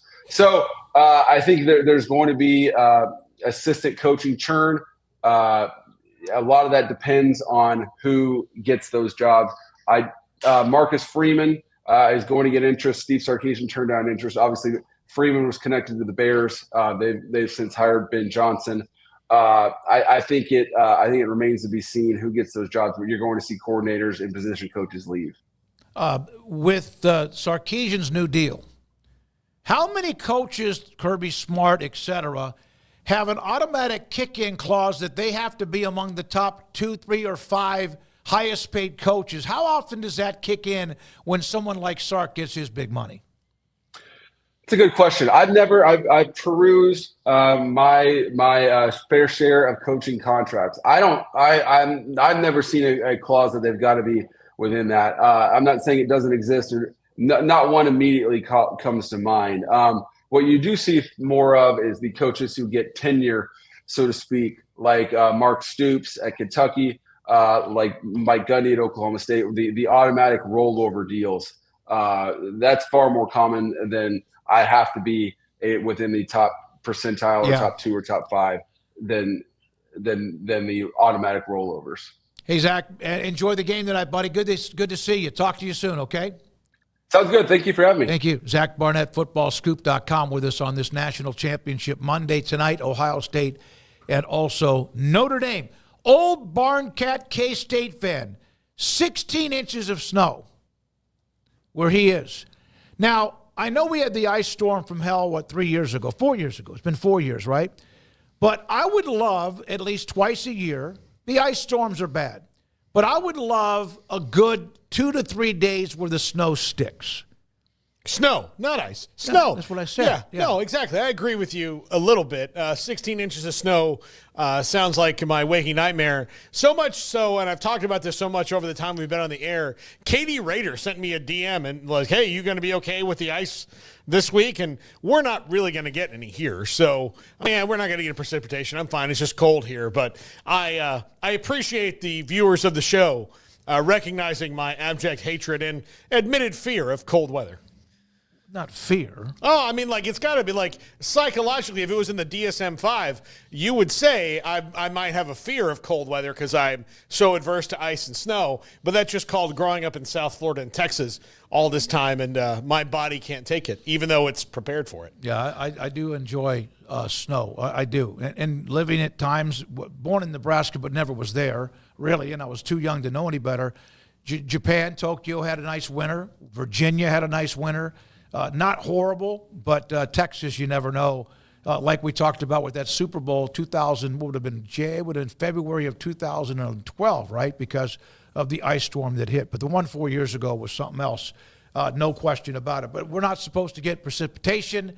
It's not supposed to be that way. So good luck wherever you are. Enjoy the weather, and some of you are used to it. All right, when we come back, we do have to discuss a little bit of the Big 12 and also men's basketball. By the way, Baylor women playing this afternoon in that Coretta Scott King game against UCLA. They were down at one point 19-2 in that game. Came back to make it close, lost though 72-57. They were just eventually worn down by unbeaten and number 1 ranked UCLA. When we come back, you want to do men's basketball or the NFL playoffs? I'd rather do the NFL playoffs because men's basketball is just kind of sad right now. Let's go. Well, that's one reason we need to discuss it, because I saw Ashley Hodge with some notes today in the premium section and about the Baylor team losing at home yesterday, and I just did not like anything I saw in that game. Great win for TCU and Jamie Dixon. 3 years in a row they've won in Waco. But when we come back, the NFL playoffs, former Arizona State star quarterback Jaden Daniels and what he's doing with Washington, Josh Allen and Patrick Mahomes. And there we are with Philadelphia playing in the sleet storm. And what Saquon Barkley did was unbelievable. This is 365 Sports. TexasBeefHouse.com. They have a new auction coming up very soon. In fact, it's on January the 23rd. That's later this week from 5 a.m. until 7 p.m. And an opportunity for you to buy beef, farm-raised Angus beef, Wagyu steaks, hamburgers, and much more. The product is absolutely fantastic. TexasBeefHouse.com. They began, the Duvall family, founded this specific part of their business, the ranches outside of Tyler, in 2017. They have been selling whole and half-breed to friends and family, and then Aaron Duvall saw the high demand for high-quality product, and they started TexasBeefHouse.com. Texas Beef House is simple. They want to provide affordable, high-quality, farm-raised beef from their fields, from their ranch to your family, from their ranch to your plate. TexasBeefHouse.com. Baylor Scott & White Southwest Sports Medicine and Orthopedics, the team physicians for Baylor Athletics, diagnosing and treating all sports-related injuries, including concussions. These specialists also provide orthopedic services for athletes and non-athletes alike, whether it's knee or shoulder pain, a wrist injury, orthopedic spine care, and even an arthritis and total joint clinic. Trust the doctors Baylor Athletics trust. Baylor Scott & White Southwest Sports Medicine and Orthopedics wants to get you back in the game. Ready to take your business to the next level? Carrion Solutions has got you covered. We deliver world-class IT consulting, including Quest On Demand and Migration Manager, M365 and Exchange migrations, Active Directory assessments, security hardening, and Windows Server upgrades. Our experts specialize in consulting, monitoring, support, and managed IT services. We promise vision, professionalism, and unbeatable value. Satisfaction guaranteed. If you're not happy, we make it right. Remember the name Carrion Solutions. For more info, email sales@carrionsolutions.com or visit carrionsolutions.com. That's CARRION solutions.com. Carrion Solutions IT success guaranteed.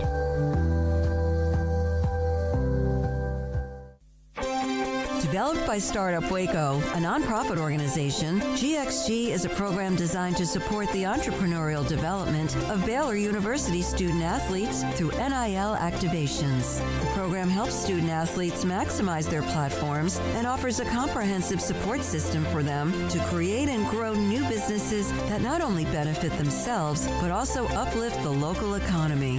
Fans who wish to support student athletes can donate to GXG via the GXG NIL Fund Fund. BaylorBears.com/GXG. Contributions to support NIL activations through GXG can be made at BaylorBears.com/GXG. For more information, follow @GXG_GreenXGold on social media and visit the official website www.gxg.startupwaco.com. GXG, empowering student-athlete entrepreneurship and uplifting the local economy through NIL activations. This is 365 Sports, powered by Sikkim365.com. The 4 o'clock hour is sponsored by Boozer's Jewelers, the wedding ring store, specializing in custom jewelry and repair, all in-house. Now here's David Smoak, Paul Catalina, and Craig Smoak. This has been an exhausting January. For the first time, and I can't remember, I guess it's been 20 years, that a team that I like in the NFL, Washington, has actually played in a playoff game, now 2, and now they're going to play another one.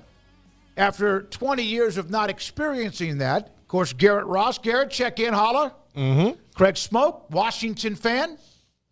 And great emotion. David Smoak, we are the 3 who represent this entire state of Texas when it comes to what the Commanders are doing, and in shocking fashion. And Matthew McConaughey. Also a Commanders fan. Absolutely. The last time, this is hard to imagine.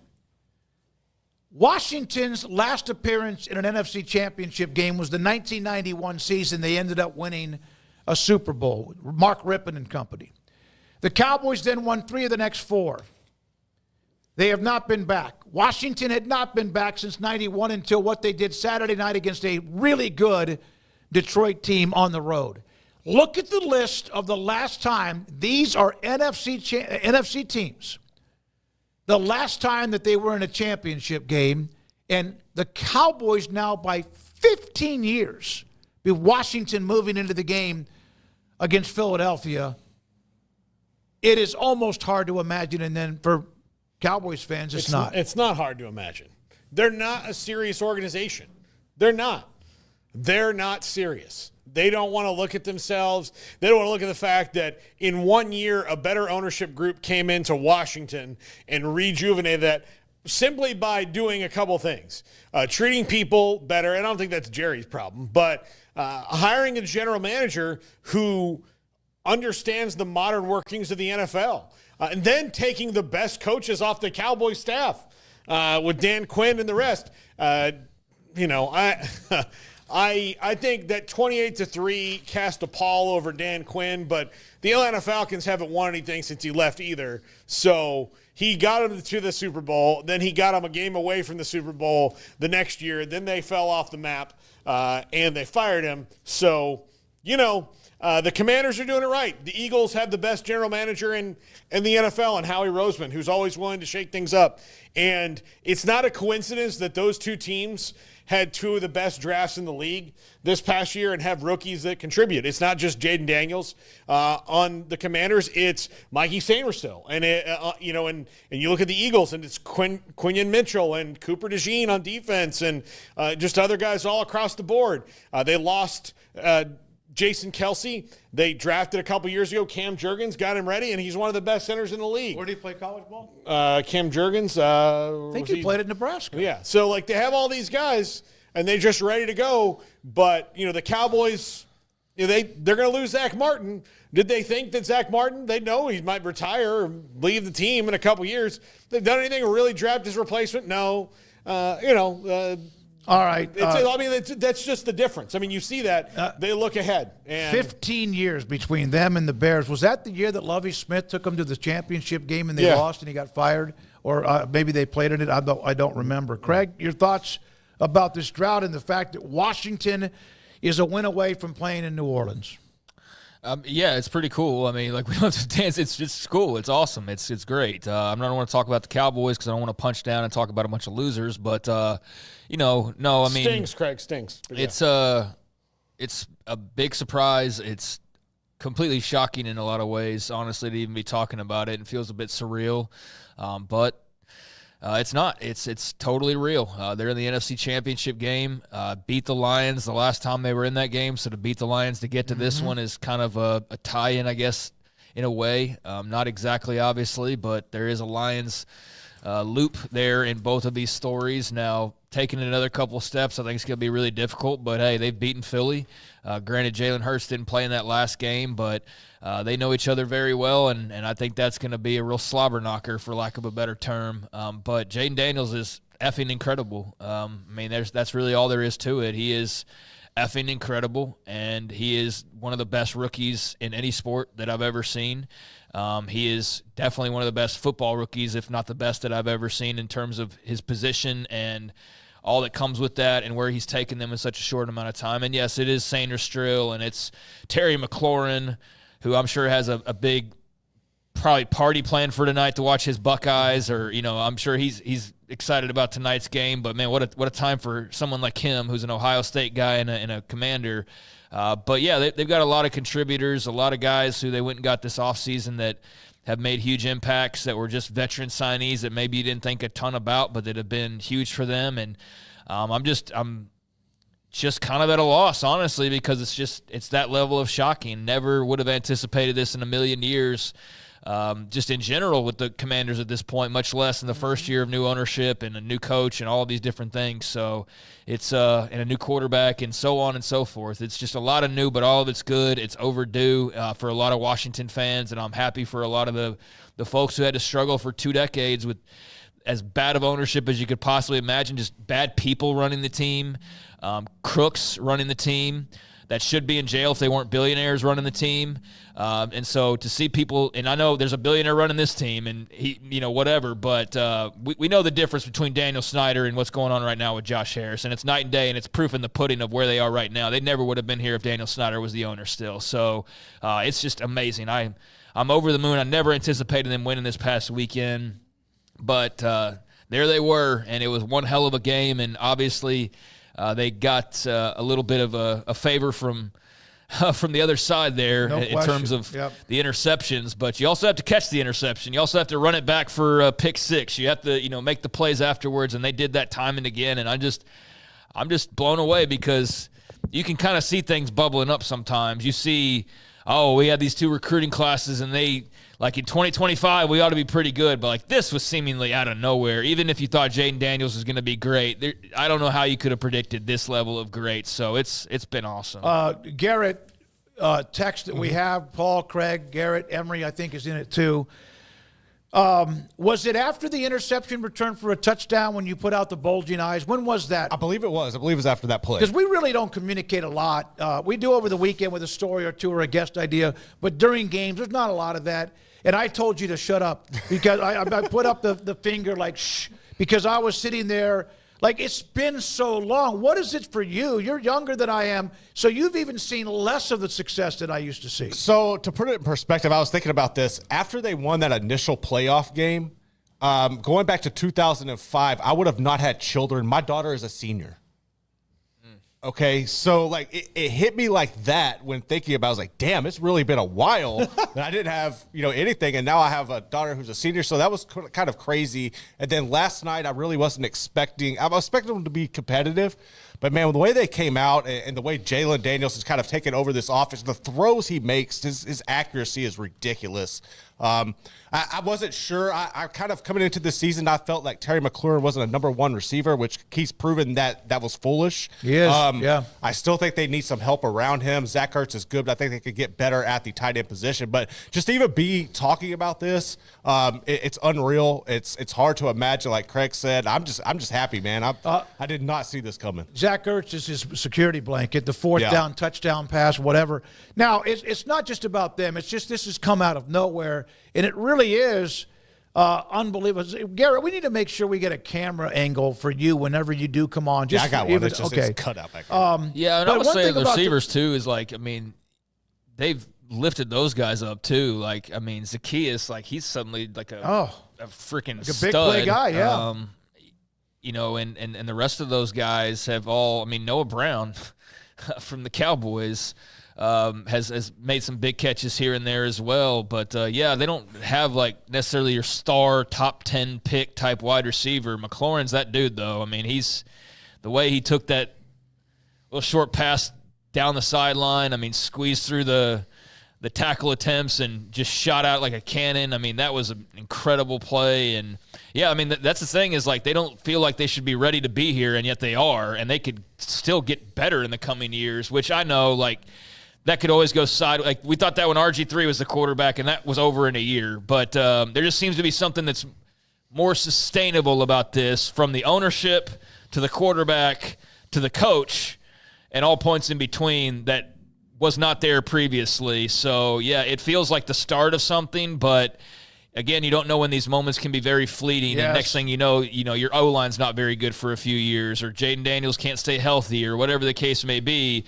So, yeah, I'm enjoying this. And I said, like, this past weekend, like, I was already playing with house money. I didn't expect to win against Detroit. So for them to go get that, it's like, if they don't win another game, I'm fine. Like, I'm good. I'm good for like a while, but if they do, I wouldn't put it past them at this point, because they do kind of have like that team of almost destiny kind of thing going on, because nobody thought that they'd be here. They gave up 201 yards rushing to Detroit. Philadelphia had 300 yards rushing against the Rams. So that's I think that something Saquon guy's got some talent. I don't know about you guys. Okay, now I ask this question. Okay, New York Giants, we know he was a great player in college. Yes, he's also had some injuries. I remember one time he just leaped over somebody, came down, and his knee's gone.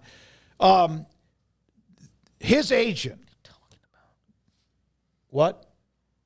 His agent never contacted anybody. He was going to go to Philadelphia no matter what. I think so. I mean, because he's a Philly guy. I mean, he's from Pennsylvania. Like, he's a Philly guy, and he wanted to win too. Like, he knew that if he went to Philly, he had a better chance to win. I remember covering his rookie year or second year with the Giants, a game that they played against the Cowboys. And this is where the Giants used to kind of have Eli Manning kind of had the Cowboys number for a while. Like, he kind of had You mean like Brady's? Yeah, and it just, like, he would go in there and win. And then, like, this was where it kind of started to turn, because now the Cowboys, they play the Giants with their eyes closed, and no matter how bad the Cowboys are, they still beat the Giants. But Saquon Barkley had runs on the first drive of like 27, 18, and 11. And then they threw 3 passes and kicked a field goal because he needed water, for God's sakes. And then on the Cowboys went down and scored on the next one and made it like 10-0 or 10-3. And for whatever reason, the Giants were like, oh, we got to start throwing the ball. And, like, the Cowboys couldn't stop him the last time around. And I was sitting next to David Hellman, and he and RJ Ochoa, and Hellman said, it's been 22 actual minutes since Saquon touched the ball. Yeah. And in that time, the Cowboys have now gone up 17-3, and the Giants just didn't give them the ball for the rest of the game. And so they have this 5 years or so with Saquon Barkley, 6 years, and they squandered it. They completely squandered it. They didn't use him the right way. Yeah, he had a couple of injury years, but the bottom line is you could see it last year that he was plenty healthy and in his bag, and the 2 biggest running back signings of the offseason put their teams deep into the playoffs in Barkley and Henry, and the teams that didn't get involved, they're probably kicking themselves. And he's also a guy that can catch the ball, what he does out of the backfield. Okay, so that's Washington against Philadelphia. Jalen Hurts had 128 yards passing, and they won because of how dominant they were in the run game. Yeah, it ought to be a hell of a game. I mean, again, they've already played twice. So last time Jalen Hurts didn't play, and obviously a lot of tie-ins there. Him being an Oklahoma guy, if you want to think back to him playing in the Big 12, although they've obviously moved on now. But, hey, Katie Rader hit me up and pointed out some of the Texas Tech ties. Cliff Kingsbury, obviously, Anthony Lynn, who's also a coach there for Washington, and also Tyler Owens on that Commanders roster as well. So they got a little bit of Texas Tech flavor, and I'm sure if I go through the roster, there's a lot of other connections there, but Katie Rader pointed that out. And, Cliff's been massive for them. I mean, absolutely massive, and playing himself into a potential head coaching job, maybe not this offseason, but certainly in the future. And at the same time, it seems like he's pretty happy being an OC and doing what he's doing right now with Dan Quinn. So they're having fun, and we'll see where the future takes him. But Cliff's certainly kind of experiencing a resurgence, and Dan Quinn experiencing a pretty good little time, given that he was the Falcons in the Super Bowl guy, or he was the guy always on the Cowboys staff that you wondered if he'd ever maybe be the guy there, and instead, no, he goes to Washington eventually, and look what he's doing. So I've been very happy to see that for him. He's a likable guy, but yeah, happy for Cliff and the experience that he's had and the difference that he's made for them as well. It's been a good partnership. So Kellen Moore was the offensive coordinator in Dallas, and yeah, that doesn't mean he was perfect. He's now the offensive coordinator for the Eagles, and then Dan Quinn was the defensive coordinator, not always perfect, and he now is the head coach of the Washington Commanders. Honest to God, okay, like we put Dak on the Giants next year and get them to the NFC Championship game. No, Because what else, dude? Yeah. Philly versus Washington in the NFC Championship game when Washington broke the longest drought, not from the that wasn't Cowboys related, and they're doing with a guy who Jerry could have hired at any point in time up until this year, and they're doing it with a guy who he might hire to be his next head coach, who was also on the staff. Like, how embarrassing, Not dude. to mention the center, Tyler Biadasz. Yeah. Yep. Dorrance Armstrong. A heck of a player. I'll tell you, Dorrance Armstrong is the Cowboys' biggest loss From Kansas, last year to this year. Jayhawks, Dorrance yeah. Armstrong was absolutely the glue guy. Noah Brown, who was a glue guy, who went to the Texans before, but he's Caught the there. Hail Mary. Dante Fowler, who was the Very perfect, disruptive. He's the perfect little Dan Quinn. Hey, go in there and get that guy. Like, that's what he does. He helps him. He gets his motor running. Yeah. He gets him. He So wasn't you've always got that Dante way. Fowler. There's a couple other guys that are not as big of a deal. Joe Witt Jr., the defensive coordinator. All of this. Like, they're all there. And, yeah, it's, All right. It's not. So when everybody says that, oh, well, they were in Dallas, they didn't win, it's not anybody else. It's not, look, McCarthy is probably going to get the Saints job now. They didn't get the Bears job. McCarthy can probably go to the Saints and win with Derek Carr, and everyone's going to be like, whoa, it was really let's not cheery. get too crazy. Yeah. Hey, by the way, you said that Philadelphia drafts well. When they show the pictures of the defensive starters for Philadelphia, out of 120 or whatever that Pro Football Focus, the highest number out of 119, I think is the number, was 28 of all their starters. Yeah. That's the kind of talent that they've acquired with Philadelphia on the defensive side of the ball. Jalen Carter, Georgia. Jordan Davis, Georgia. Yeah. Nakobe Dean, Georgia. Yeah. It's also Chris Collinsworth's toy that they use on the broadcast, so Yeah. you take it for what you want to because it's not always perfect. But, yeah, that is a measurement where you can see they've drafted very high-end talent like Jalen Carter. Yes, they've had big-time draft picks. Well, see, here's what Howie Roseman doesn't do. He doesn't overthink it. Right. So, okay, we need a cornerback and a safety. Okay, who are the best ones that are available to us then? Quinyon Mitchell and Cooper DeJean. We need a big wide receiver. Okay, let's go get Johnny Wilson from Florida State, who didn't even need to help him this year, but that's something to think. We need a center. Let's draft this guy from Nebraska. He'll be a badass in a couple years. Who's the best defensive lineman we can get? Oh, this big, gigantic mountain of a human being from Georgia. And then the next year, another guy that played right next to him is available. Yep. Let's not overthink it. Yeah, and Washington's also done a good job, by the way, when it comes to free agency with Eckler and among some of the guys that they have. The Titans have decided that they're not going to give A.J. Brown any more money. Yes. Let's trade for A.J. Brown and then give him a contract right away. It's just... Yeah, it's pretty amazing. But also, there we are now. The AFC Championship game for the 7th consecutive year. Kansas City and Patrick Mahomes, they have won, other than Burrow in 2021. I saw this note. I started going down the list. I don't know who put it up, but they were talking about the quarterback dynasties in the AFC. If you take, since the early 2000s, Brady, Manning, Roethlisberger, and Mahomes, that is about 80 or 85% of the quarterbacks who have played in the AFC Championship game and or won it. Now, there's 10 Super Bowls between two of those guys. Absolutely. That's what I'm saying. So you had, since 2000 and Brady 101, you had a Rich Gannon pop in. You had somebody else pop in, Flacco, 1 year. But it is Burrow, who's a great player in the 1 year. It is crazy how good their quarterback play has been in that conference alone. And Mahomes now, who's trying to be the first one to ever lead a team to 3 consecutive Super Bowls, if they can beat Buffalo.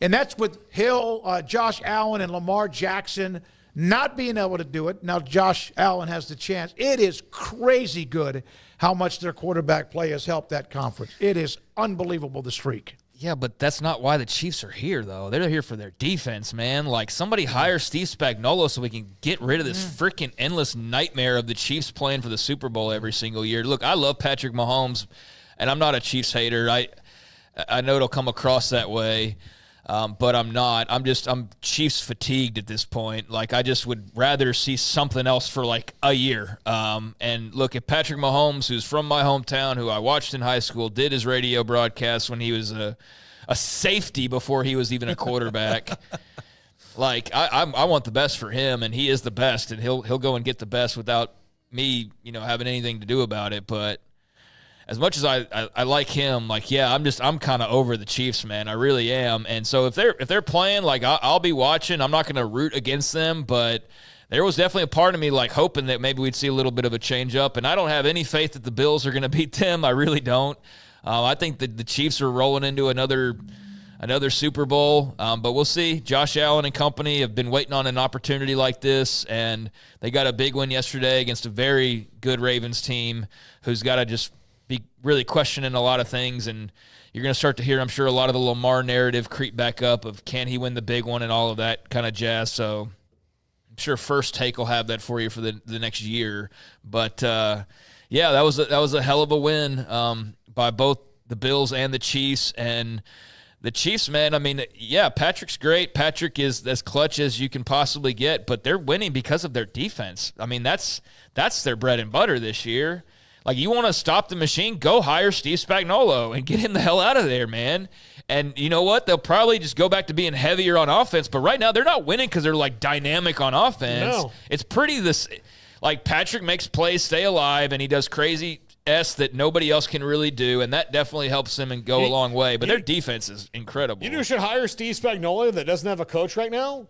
The Raiders. Yeah. Like, that's a double whammy. Like, take a chunk out of them. You're not even anywhere close to them. At least hurt them. Well, he was the head coach with the Rams for 3 years, but that didn't, the 2009, 10, and 11. Like, a decade ago. Yeah, it's such a long time ago. And I'll just remind people of, look, Dick Vermeil left the Eagles, didn't come back, and then came back to the Rams and won a Super Bowl. Bill Belichick got run out of Cleveland.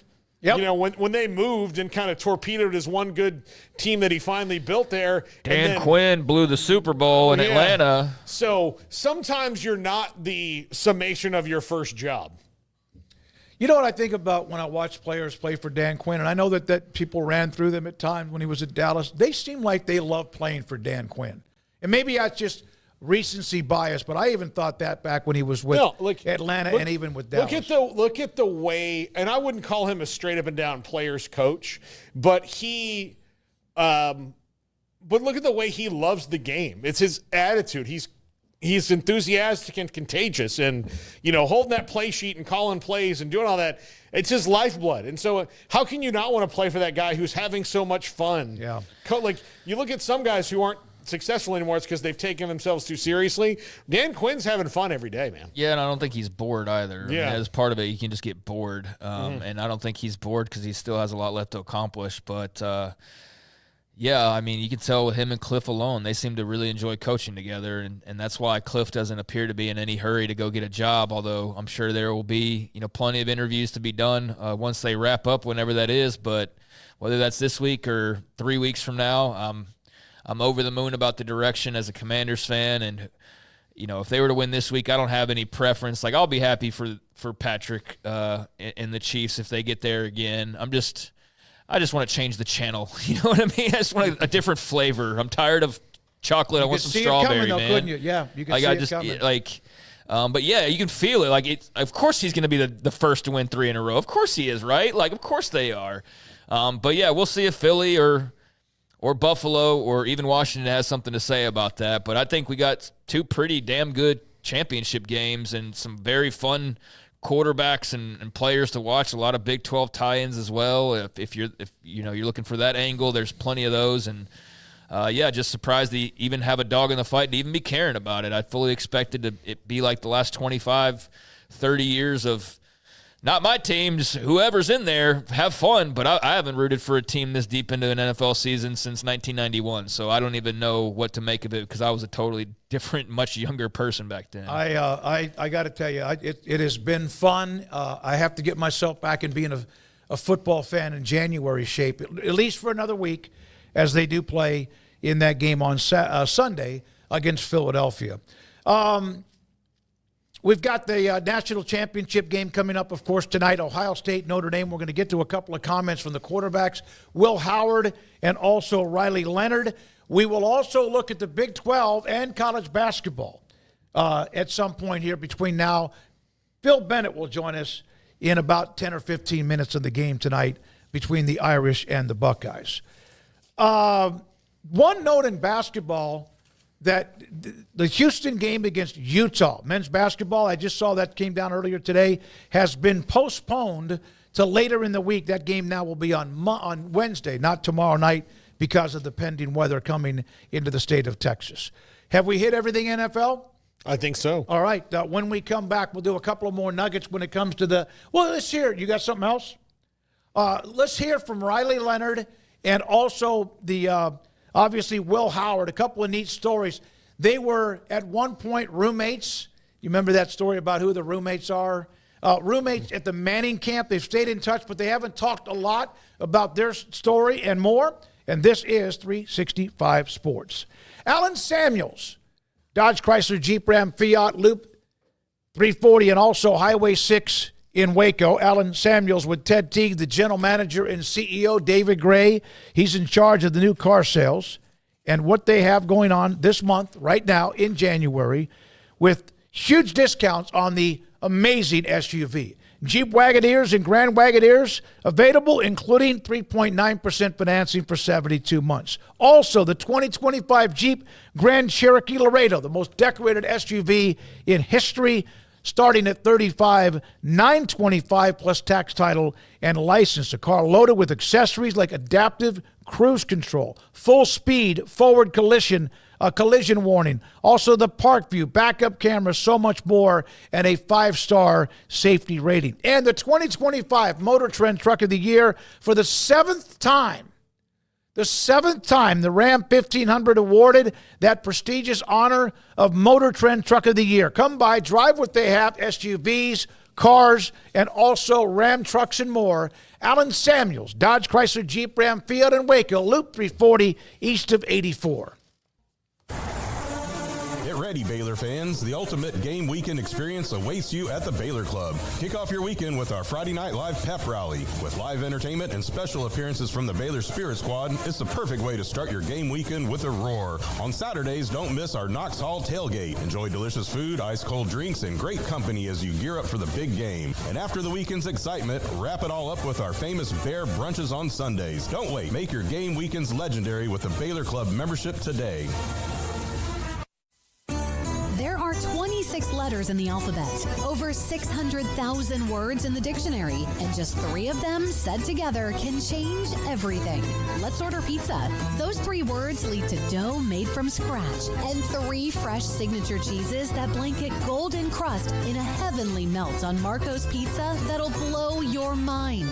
So visit Marcos.com to order and stop by Marco's Pizza in Belmead, China Spring, Woodway, and in Robinson. Marco's. Pizza lovers get it.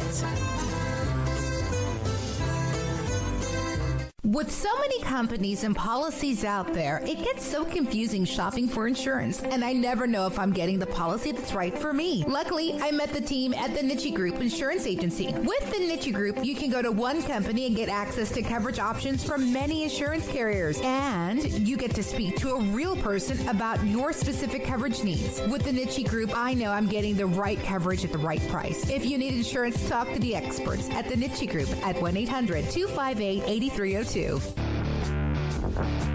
This is 365 Sports. The Sikkim 365 app is brought to you by Alan Samuels Dodge, Chrysler, Jeep, Ram, Fiat.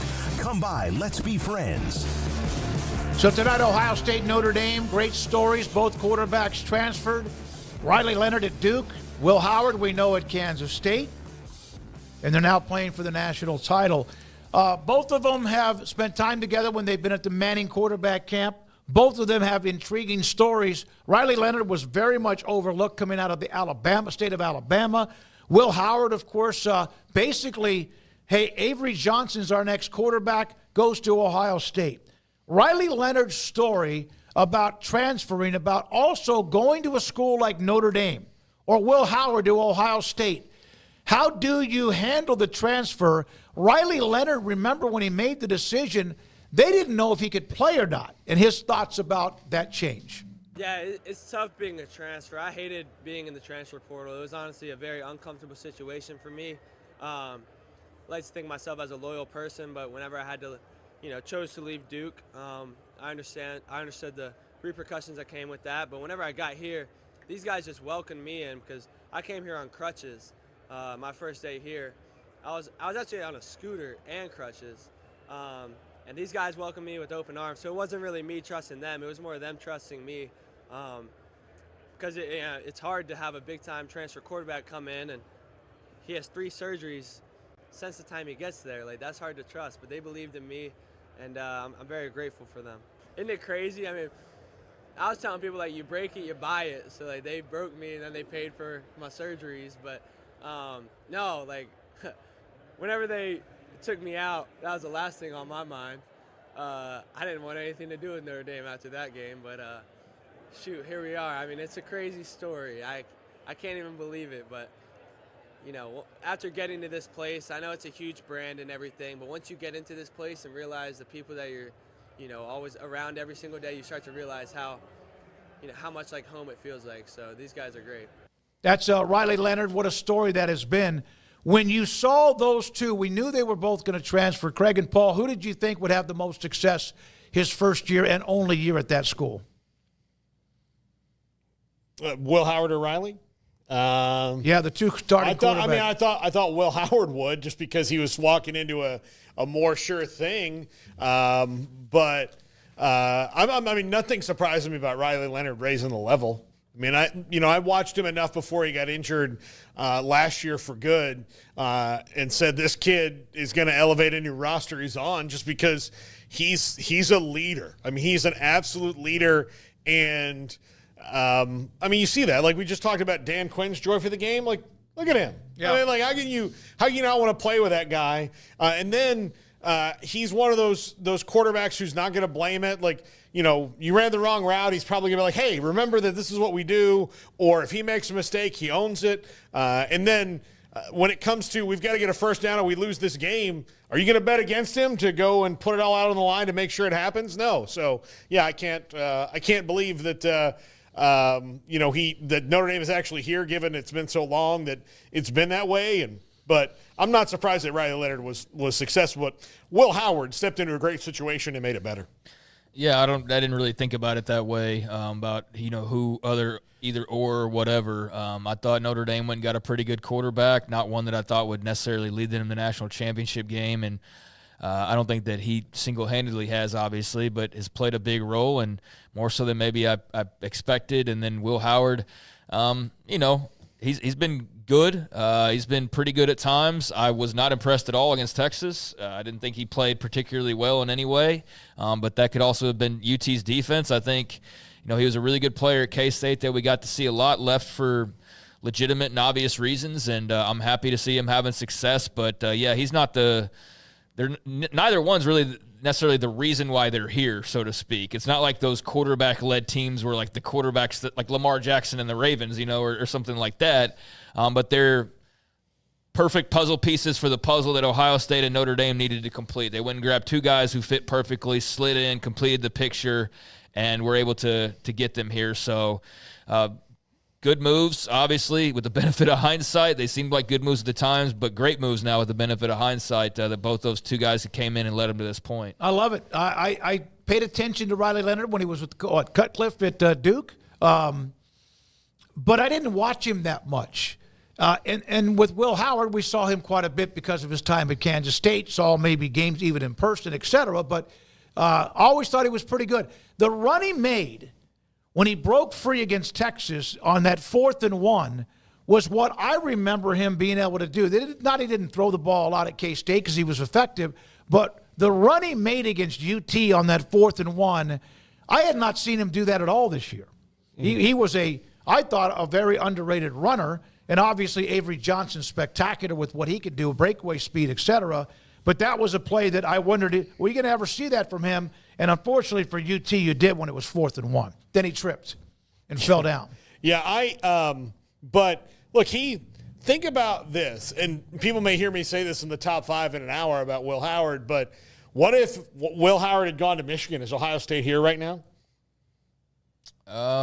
Who's to say? Yeah, but I mean, like, there's a good question. I mean, had Michigan decided to, like, hey, we don't want, we need a quarterback. We'll take Will Howard here. They might be way better off. They might have just maybe even made the playoff. There might not be an Indiana in this discussion because Michigan would have had an offense that was viable, and Ohio State probably would have had somebody, but. For everything that happened to Will Howard getting, pushed out for, a blue chip quarterback in Avery Johnson to wind up an Ohio State team and take them past where they were a year ago when that quarterback only lost a game when he was a starter, I think speaks volumes to what he brought to the organization there. Yeah, I mean, I'd much rather be him than be Avery Johnson. Mm-hmm. Absolutely. Hands down. Avery Johnson's got a great future in front of him. He's probably got a lot of money in his bank account. He's got a lot of people around him supporting him and a lot of belief in his future, but he's not come close to sniffing a national championship, and so Will Howard's able to do that. Now, Will Howard's obviously got a lot of talent around him, as you mentioned, Caleb Downs and Jeremiah Smith and Travion Henderson and on and on and on and on and on.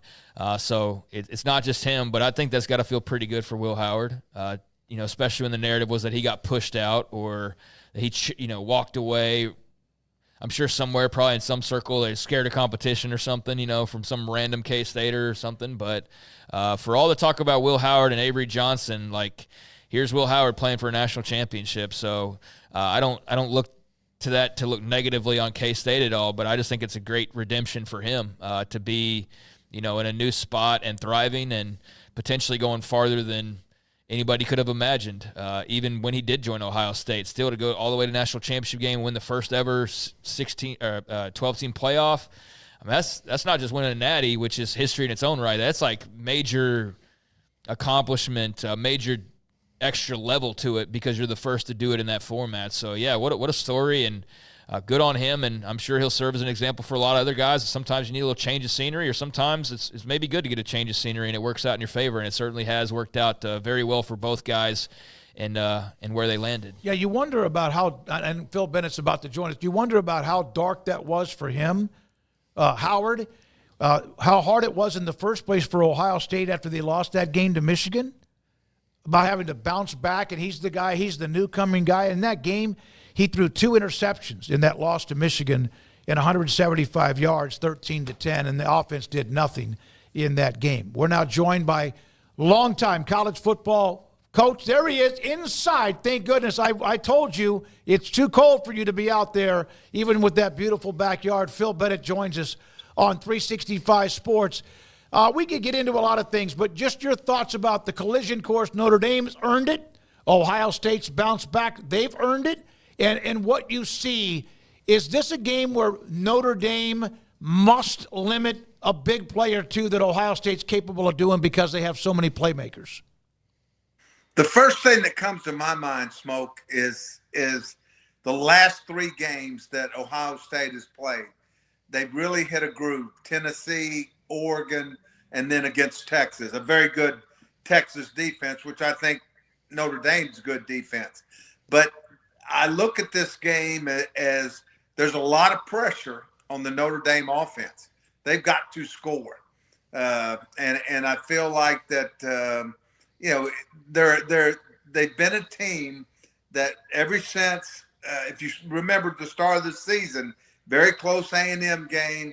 The next week they get upset, and then they go through a little bit of a run there where they're scoring 49, 50 points a game. Army, Navy. Those type guys, and then they slowed down their last 3 games. If you take the Georgia game, for example, they actually only scored 13 points, and with the defense scoring 1. And then you go to last week, and it was late, and all of them were against pretty good defenses. but I don't believe they're as good as what Ohio State is. Phil, are they going to have to do something kind of crazy on special teams or get a pick six to make this easier to swallow for their offense? So you don't have to tell your offense to score 21 points. You just have to tell them to score 17. Well, Craig, I think that's always, I think a block kick, a return, anything that will elevate the scoring. You remember against Georgia had, I think it was the last maybe 50 seconds in the half. Y'all remember that, and they were going to throw, and it was sack fumble, and they get down there and score on first play. Right. And turn the whole game around. So yeah, that is something that could happen. And if you remember the Michigan game with Ohio State, as Smoak was just talking about, Michigan was a little bit of what Notre Dame does. A lot of man coverage, a lot of stacked fronts, and they weren't able to penetrate that, and it cost them. They never got in a groove. Coach, when you look at these two transfer quarterbacks, we were just discussing this. Obviously, Riley Leonard comes over from Duke, and then Will Howard from Kansas State. Just has anything stood out about either guy to you, or does it stand out going into tonight's game that maybe one or the other or both has something particular on the top of the to-do list? I think they're very similar in this aspect. They're winners, number one, and both of them are guys who can extend plays. I wouldn't say either one of them have just rocket arms, but they're winners. They do things that help teams win. I have a history with K-State, and a lot of people up there are wondering, just for the season, what would he have been for K-State this year? Avery was good, not great, still makes a lot of mistakes. I think they were 9-4, which is a great record, but where would they have been with Will Howard? And I can help you with that. He was pushed out. He was told, Avery's going to be our quarterback. And I'm sure that's a tough decision. I know they loved him up there. He's a great kid. And then, of course, the situation at Duke with Mike Elko leaving, going to A&M. Riley, said, I want to go somewhere that I can make a difference. And he picked a very good place, and he's taken them, to the national championship. So I think both of them are really good stories. I think they're both super competitive. I think they're winners, and surrounding people. I think obviously Will has a few more guns, bullets around him. Doesn't mean that Notre Dame can't, because they can. When they needed to make a play, they've done it. So I'm looking for a close, interesting game. Phil, when you played in the 70s at A&M, there were, I believe, 11 games. There was no conference championship game, and then if you were good enough, you got to play in a bowl game, and that was it, whether you played in the Gator Bowl or you played in the Cotton Bowl, whatever. 12 games. This will be their 16th game for both teams. Wow. And somebody earlier mentioned that if Texas had been in it, it would have been their 17th game. Wow. Can you try to put into words? Know what it's about, Smoak. Well, it's about money. It's about the money, the television. I told somebody I was on a show here when A&M played. My last game I played in college was against USC, and we played them in the Bluebonnet Bowl. And at that time, I went back and looked it up. There were 10 bowl games. 10. I mean, you had to be good to go to a bowl game. And one of the bowl games was the Tangerine Bowl. Mm-hmm. I believe at the time that was in Orlando was for the Power Four, the Miami of Ohio's, and that's where they played their bowl game. And so there wasn't many bowls, and it was a big deal. And you played 12 games, and you played 11, and you were lucky to play 12. Never had any conference championships, and these guys, it's been one of the things academically and for coaches for recruiting and now with the portal. I mean, it's a 24/7 job. No, it is. I mean, to think about an extra 4 or 5 games on top of that, and the grind of the players, but also on the coaches too. Phil Bennett with us on 365 Sports tonight. Ohio State, Paul, and Notre Dame. Phil, Ohio State and Notre Dame, they both have their deep at running back. And they both kind of like Travion Henderson, Quinshon Judkins, big-time guys. Jeremiah Love is outstanding and is playing through some injury. How much do you expect to see that position affect the game, maybe more than the wide receivers that everybody's talking about Ohio State has? Paul, I go back to last week, with a screen pass, and then also with the kid from Ole Miss getting a couple of crucial first downs. I think the running back position is going to be huge. Now, you also go back, you remember in the Indiana game, I think number 4, what's his name, had a 97-yard run. Yep, Love. Yep. So there's a lot of potential. And it's going to be interesting. The game's going to be inside. Notre Dame played Penn State outside, but they played Georgia, inside. So there's a lot of variables that's going to happen. And I think whoever can get off to a good start really has the advantage. I really believe that. I think, and the key to that is got to be really good defense. Phil, from the time you played at A&M and all those times you've coached elsewhere throughout the country, did you ever play against or coach against Notre Dame? Oh, yeah. I was involved when I was at Pitt. I was involved, I believe it was 2008 or 9. We played the longest game in the history of Notre Dame and Pitt, 5 overtimes. And at the end of the regulation, it was 17-17, and we went 5 overtimes. This when I write my book, this will be one of the stories. And they had some really good receivers, and they were good. Our quarterback gets hurt, so we're playing okay.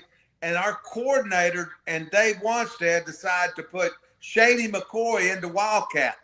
This is before Art Browse did it. And Shady kept us in the game, got it tied up, and then we went overtime, went to number 5. We kicked a field goal, and it was towards touchdown Jesus. They were fixing to get the ball, and lo and behold, the sprinklers came on. No way. Yeah, yes, it did. Yes, they did. Automatic sprinklers. They had to stop the game for like 10 minutes. It soaked the field. We held them. Their kicker slipped and missed the field goal on the 5th overtime. True story. Look it up. Yeah, see, that's the kind of stuff now that social media would implode with something like that. But those are stories that you write a book about that could have happened in the 50s at Notre Dame or the Boston Garden or things like that. Was Shady McCoy as crazy at Pitt as he is now? I told somebody I have never seen Shady frown. Yeah, I take that back. One time he was late for the bus, and Dave tore his ass up, and he frowned. Just for a minute, though. I mean, he's one of those guys, he makes everybody better. And he's super talented. I'm throwing some random things at you because the game's obviously tonight, but in all the years you coached, did you ever get contacted or did you ever have interest in being a part of the NFL as a coach? Oh yeah, I was offered. I was offered actually 2 coordinator jobs in the NFL, and before I came to Baylor, I was going into the NFL as a coordinator. Had sort of accepted the job, and just one of the things I call some of my former players, and I ask them, how I coach, and one of them. And I'm going to tell you who it was. It was Terrence Newman. I asked Terrence, I said, Terrence, do you think I could be a good NFL? I knew the X's and O's. It's easier, X's and O's, I promise you. It's more about the players at that level. He said, Coach, no doubt. He said they don't want BSers. They want somebody that's going to help them keep making money and who will keep them in the league. And he said, you would, he said, and you know, at the time, Mike Zimmer was coaching him. So he said, you would be just like Mike Zimmer, which I took as a compliment. I like Mike. And Dad told me the same thing. He said, Coach, as long as you could, you were, with your knowledge and your commitment and your passion, he said, now if you come out and you're trying to bullshit them, he said, they'll rub you off in a second. So, but I always felt the closeness. I liked the college game the way it was. And I knew more people in that area. You know, when I took the job, I told Art, I said, I'm not interested. I've got a situation. I'm going. He said, well, I'm coming to Birmingham anyway. And when it was over, I mean, besides him, I mean, I wanted to work with him because I wanted to do something as I got older. I wanted to do something that I could remember.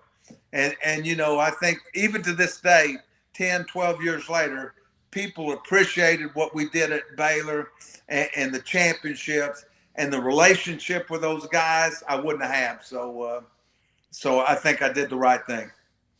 You and Terrence Newman. He likes the Terrence Newman. I like him a lot. A great guy. And I used to have him on a weekly show when I was in Tyler. He was somebody that came on, and then I just got to know guys like he and Marcus Spears and others during that time. But Terrence Newman, my goodness, that was it. What was his recruitment like? Well, let me tell you how it was. His recruitment was, he was from Salina, Kansas. His mother grew up in Henderson, Texas. How about that? Did you know that?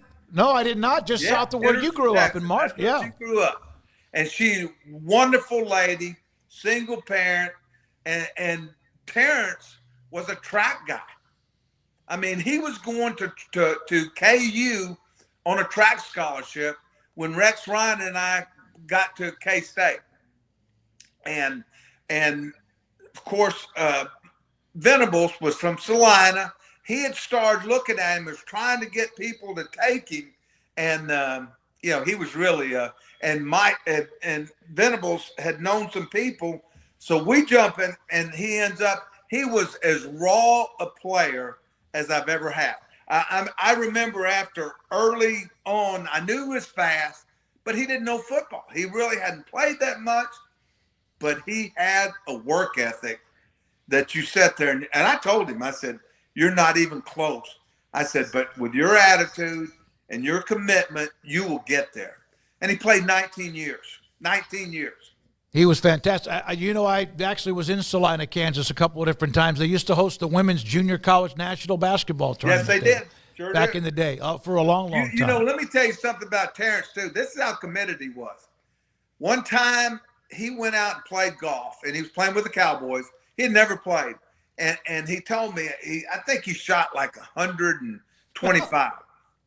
A year later, 1 year, I think that he and I went to Dallas Country Club.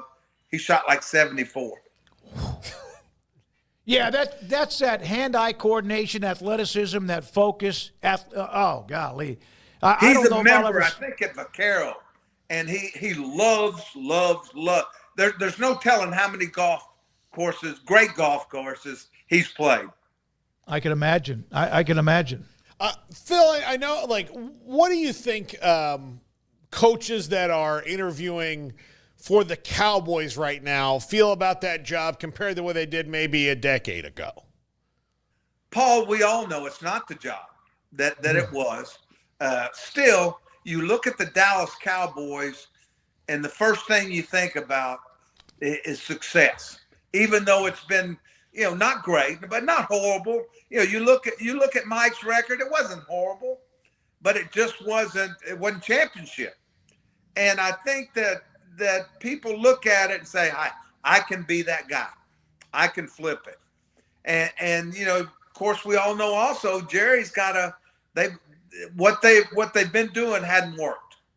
And they've got to get somebody in there that can get them going and maximize what they have. And I don't know who that is. Phil Bennett with us on 365 Sports. The, of course, college football season coming to a close. Jaden Daniels and what he's done for a franchise that has been an absolute disgusting dumpster fire mess for 20 years. And, yeah, they've done other things too.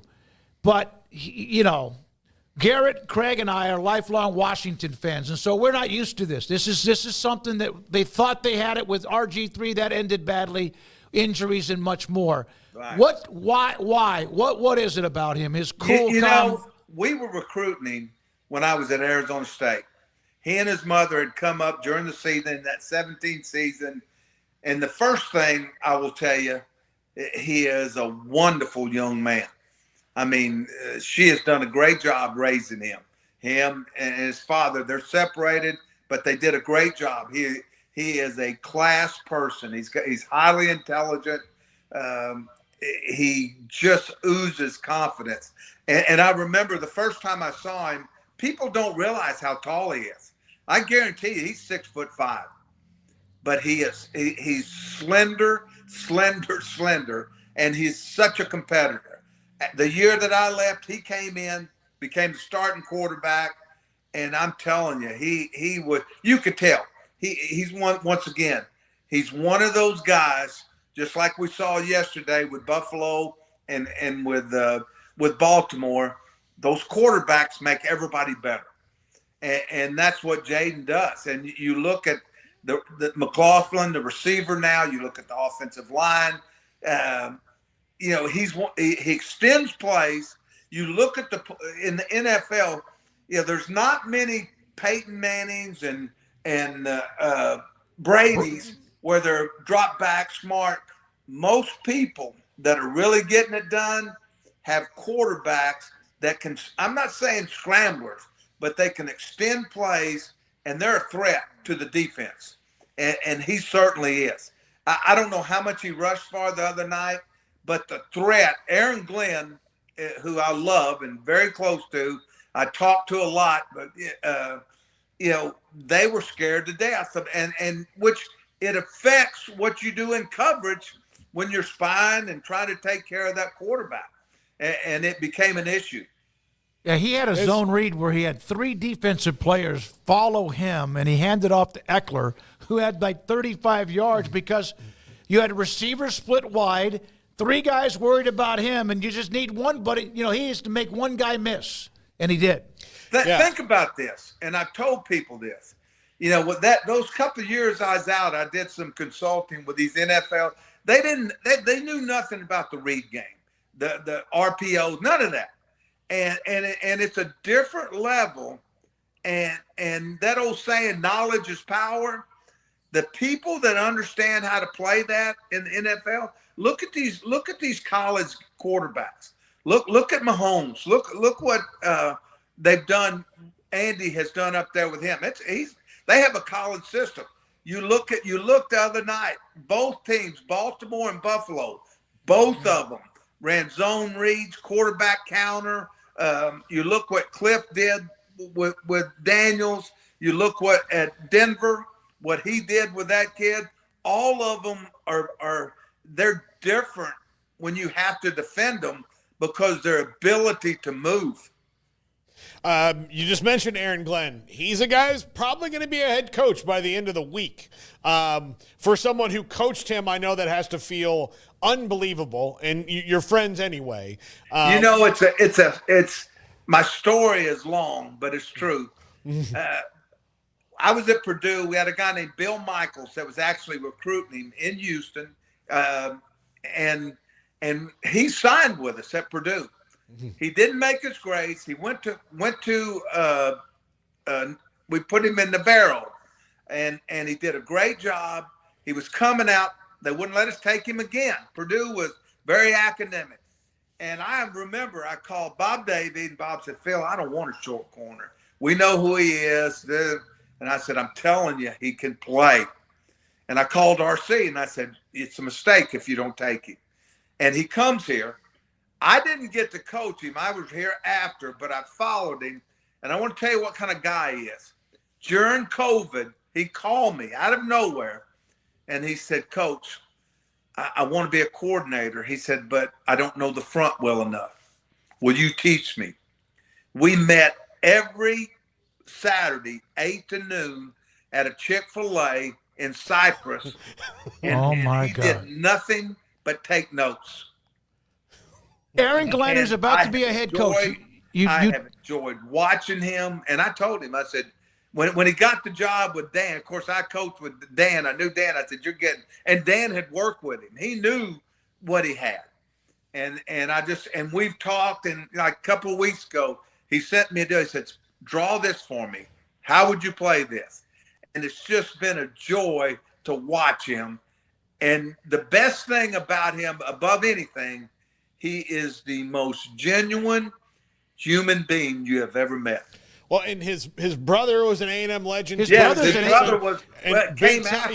Yeah, Jason Glenn, and right? was a great high school coach, and now he's an AD, I believe, in A-League. Yeah, I think now Jason moved. He's now in Austin ISD. He was the coach at Klein. Was it Klein that Midway played? Yes. Yeah, they played him at Kyle Field one year. It was an incredible game. Yeah. I think it was Klein or Klein Oak. One of the Klein two. Oak. Klein Oak. And Jason was the coach there. One of the easiest coaches I've ever dealt with when it comes to that information. They're good people. Yeah. Well, it's the season, of course, wrapping up. The NFL, we got the playoffs still to come. And, man, it's cool to just talk to you about a lot of things that weren't just about a specific game. We appreciate all that. Like I said, you guys keep me involved. I enjoy it. Football is a great game with wonderful people. And it's contagious. And I'm not going to lie to you. I'm sad it's coming to an end. Mm-hmm. Me too.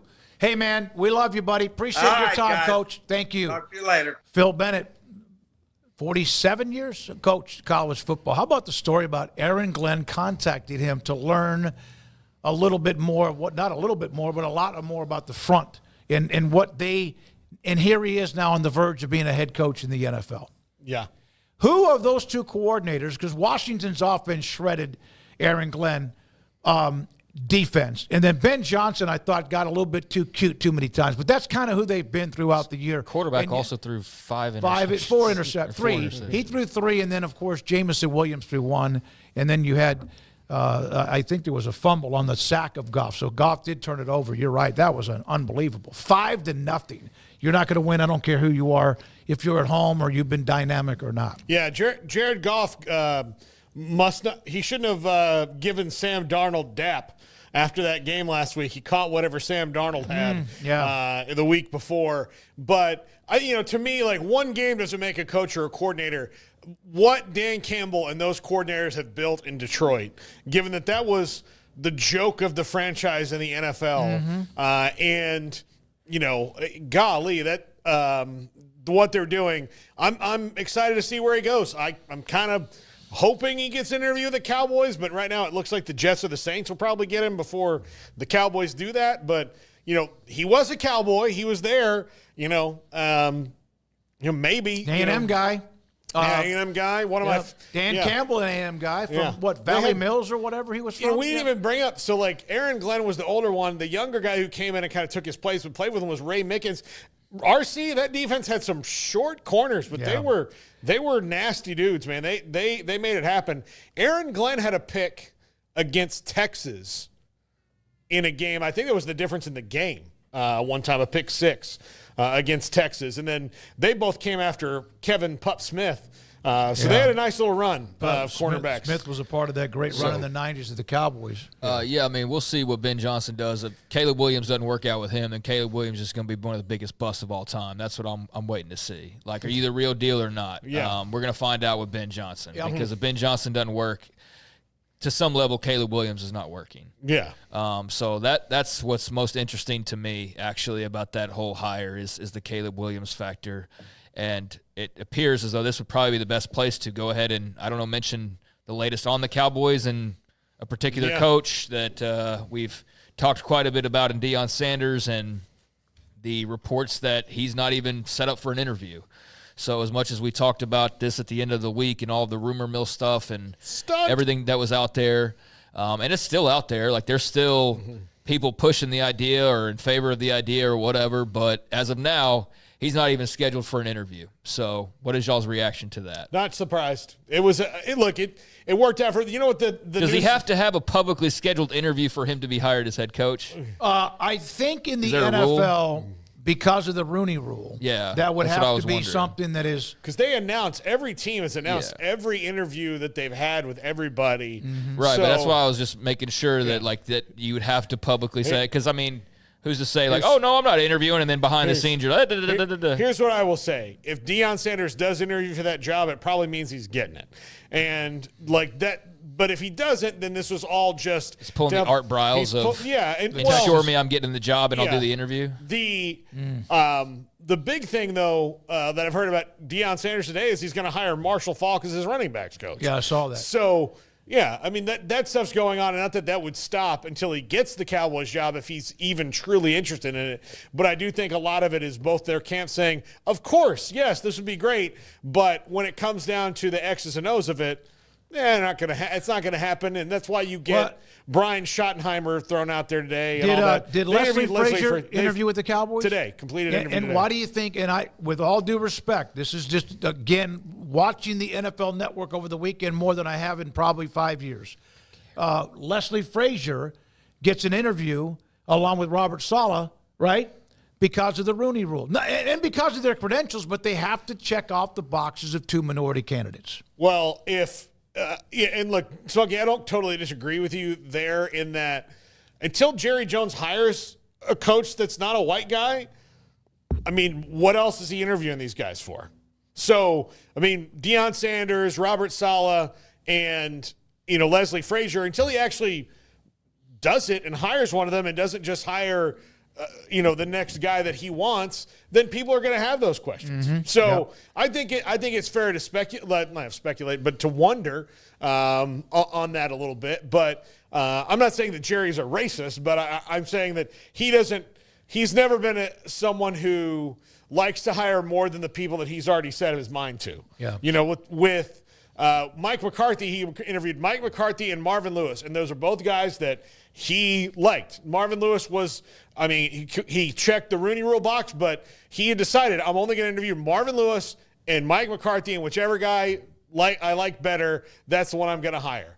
And so this interviewing 3 guys already is probably more than he's interviewed for any of the times the Cowboys have been open. Craig, were you going to add something else to that mix? No. Okay. I'm good. Yeah, I mean, just the Marshall Faulk thing, that's cool if Colorado pulls that off. Maybe he's got eligibility left because, I mean, Lord knows they need a running game. But that'd be a nice little name to add to the Warren Sapps and, whoever else is on that staff at this point. Yeah, it'd be a hell of a flag football team. I mean, the geriatric league, it'd be great. But, I mean, that's cool for recruiting and all that is to have big names like that. But, in terms of Deion, and that's really what I was talking about, that's obviously dying down a little bit. So that's great news for Colorado and great news for the Big 12 and great news for college football fans who like the spiciness that he adds to the mix by being involved. So, we'll see how that goes. But right now it looks like you're safe if you're a Buffaloes fan. All right, so Ben Johnson in Chicago, that's a done deal, correct? Yep. Isn't that also where Eddie George interviewed? Yes. That's interesting. Tennessee State. Yeah. After only a short time that the Bears are kicking around for Eddie George, but I mean he would be one. He's done a nice job at Tennessee State. Hey, he would also fall into one of the most gigantic head coaches. He's huge. Eddie George, the biggest. I saw the Super Bowl a few years ago going around doing interviews, and I always knew that he was big, but when he walked past me, it was one of those holy crap. Yeah, he's a huge. That's a big man. Yeah. That's a very large human being. He also was with the Cowboys, remember, for one year after the long time with Houston/Tennessee, the Oilers and Titans. All right, when we come back, we're going to look a little bit about the college basketball scene and then Paul's top 5. If you want, I'm saying Ohio State 27-18. I'll just throw out a weird number. I do think the Buckeyes win. I don't care whoever does. I just want to hope it's an entertaining game tonight. with the Buckeyes and the Irish. This is 365 Sports. Ideal MRI in the Central Texas marketplace. Dr. Rob Maxey and his partners have a great business, one with a state-of-the-art imaging machine that allows your doctor and also you to know what is hurting you, whether it is your lower back or whether it is your your knee, your shoulder, your neck, anywhere that hurts. They can find what is creating that problem with their state-of-the-art imaging machine with an MRI. Somebody one time contacted me, do they do x-rays? No, they do MRIs. I've had one of my abdomen, and to make sure that there was nothing flaring up, that there was nothing going on, and it turned out to be clean, which was good news. $497 is the cost every single time, maybe less. They will help you file the insurance papers too. A great staff. When you walk in the door, the MRI machine is in the back. It's not a really large building. I mean, it's a nice building where they are in the Central Texas marketplace. You walk in, there's the waiting room. You might have one other person there, somebody that's already in the machine, and then you're about to be. The way the techs and specialists and those who greet you handle your time there is fantastic and incredibly professional. And then, of course, inside the machine, you will get the images in a portal. They will contact you, and your doctor can get the images immediately once they are uploaded into the portal at idealmri.com. In Texas, there's pea-size hail and baseball-size hail. Guess which one hit our house? We didn't even know where to begin, but we called our Texas Farm Bureau insurance agent, and he was so reassuring. He knew exactly what to do to get our house back into shape and our lives back to normal. Now, we're even more thankful for the roof over our heads. Stop by and see our agents at one of our 3 McLennan County locations. Coverage and discounts are subject to qualifications and policy terms and may vary by situation. At Ideal MRI, we feel blessed to be part of the Waco community. We're a small family business here in Central Texas. At times like this, the cost of healthcare has never been more important. And unfortunately, significant illnesses and injuries still occur. And that's why Ideal MRI is open and here to serve you through this difficult time. So if you need an MRI, ask your doctor about Ideal MRI. You can schedule online in minutes at idealmri.com or call 833-IDEAL-MRI.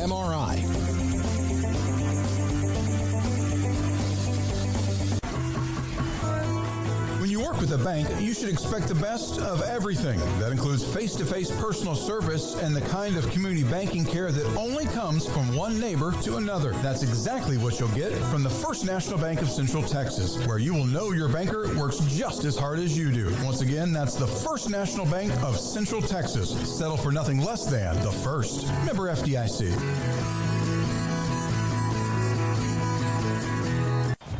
Baylor alumni are more than 160,000 strong. When we all join hands to support our university, we don't just move the needle, we move mountains. Working together, we create life-changing opportunities for students on the field, in the classroom, in the laboratory, and in life for generations to come. So get connected, get involved. Learn how at baylor.edu/alumni.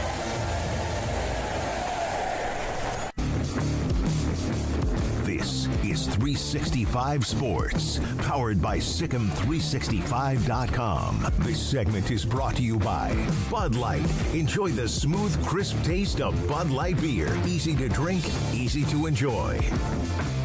College basketball over the weekend. Jeff Goodman had this out. This the latest top 25 poll that has been released, but also over the weekend, I believe it was in the last 3 to 4 days, 19 of the top 25 teams in basketball were beaten.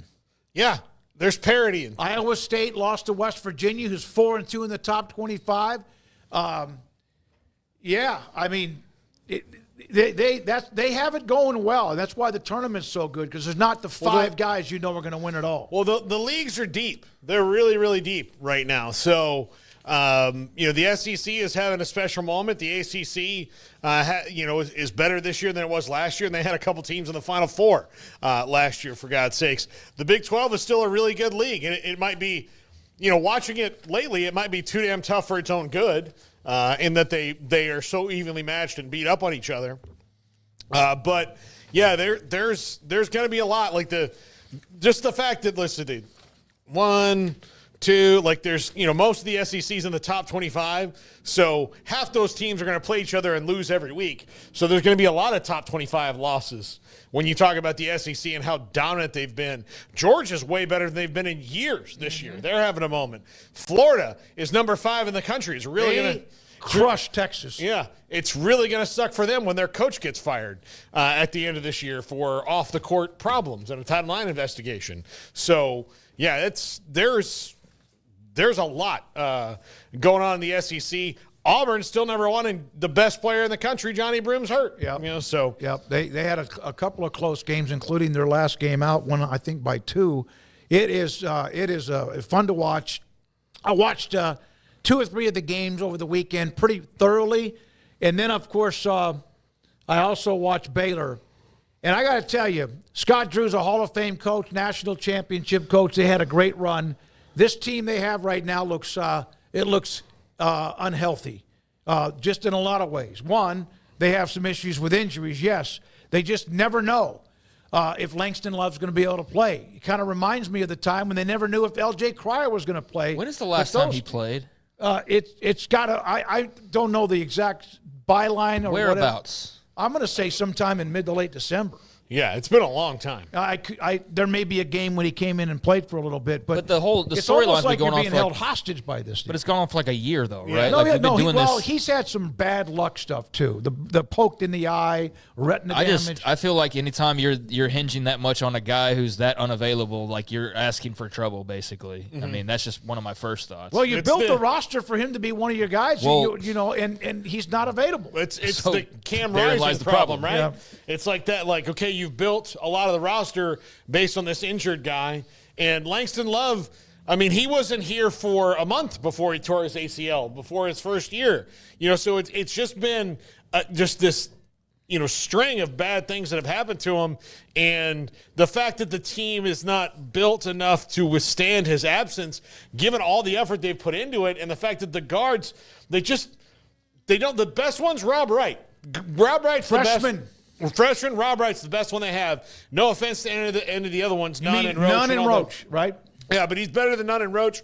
Right now he's playing better than both of them. VJ Edgecombe is, he's this superstar potential, but he's not a superstar yet because a superstar does it every night. You get to see it like he gets his superpowers like once every 2 or 3 games. And when he has them, it's spectacular. But when he doesn't, when he goes, 1 for 18 shooting, that's not helping them at all. 1 for 18. Or whatever it is. That's pretty harsh. But yeah, I think sometimes when you hear about one and done guys, you think about somebody like Carmelo Anthony, someone like that. That's not who he was ever going to be. But yeah, they have just been hit and miss. And I'm telling you, man, they are careful. They got to go on some sort of a run. You just lost a game at home to TCU in a terrible finish, the way that ended. Great for TCU. And I don't know, man, are they going to have enough wins in their bucket to be able to get themselves into the tournament at the end of the Big 12 championship tournament? I don't know right now. And here's Ashley Hodge. This may be a challenging team to guide to the tournament at this point.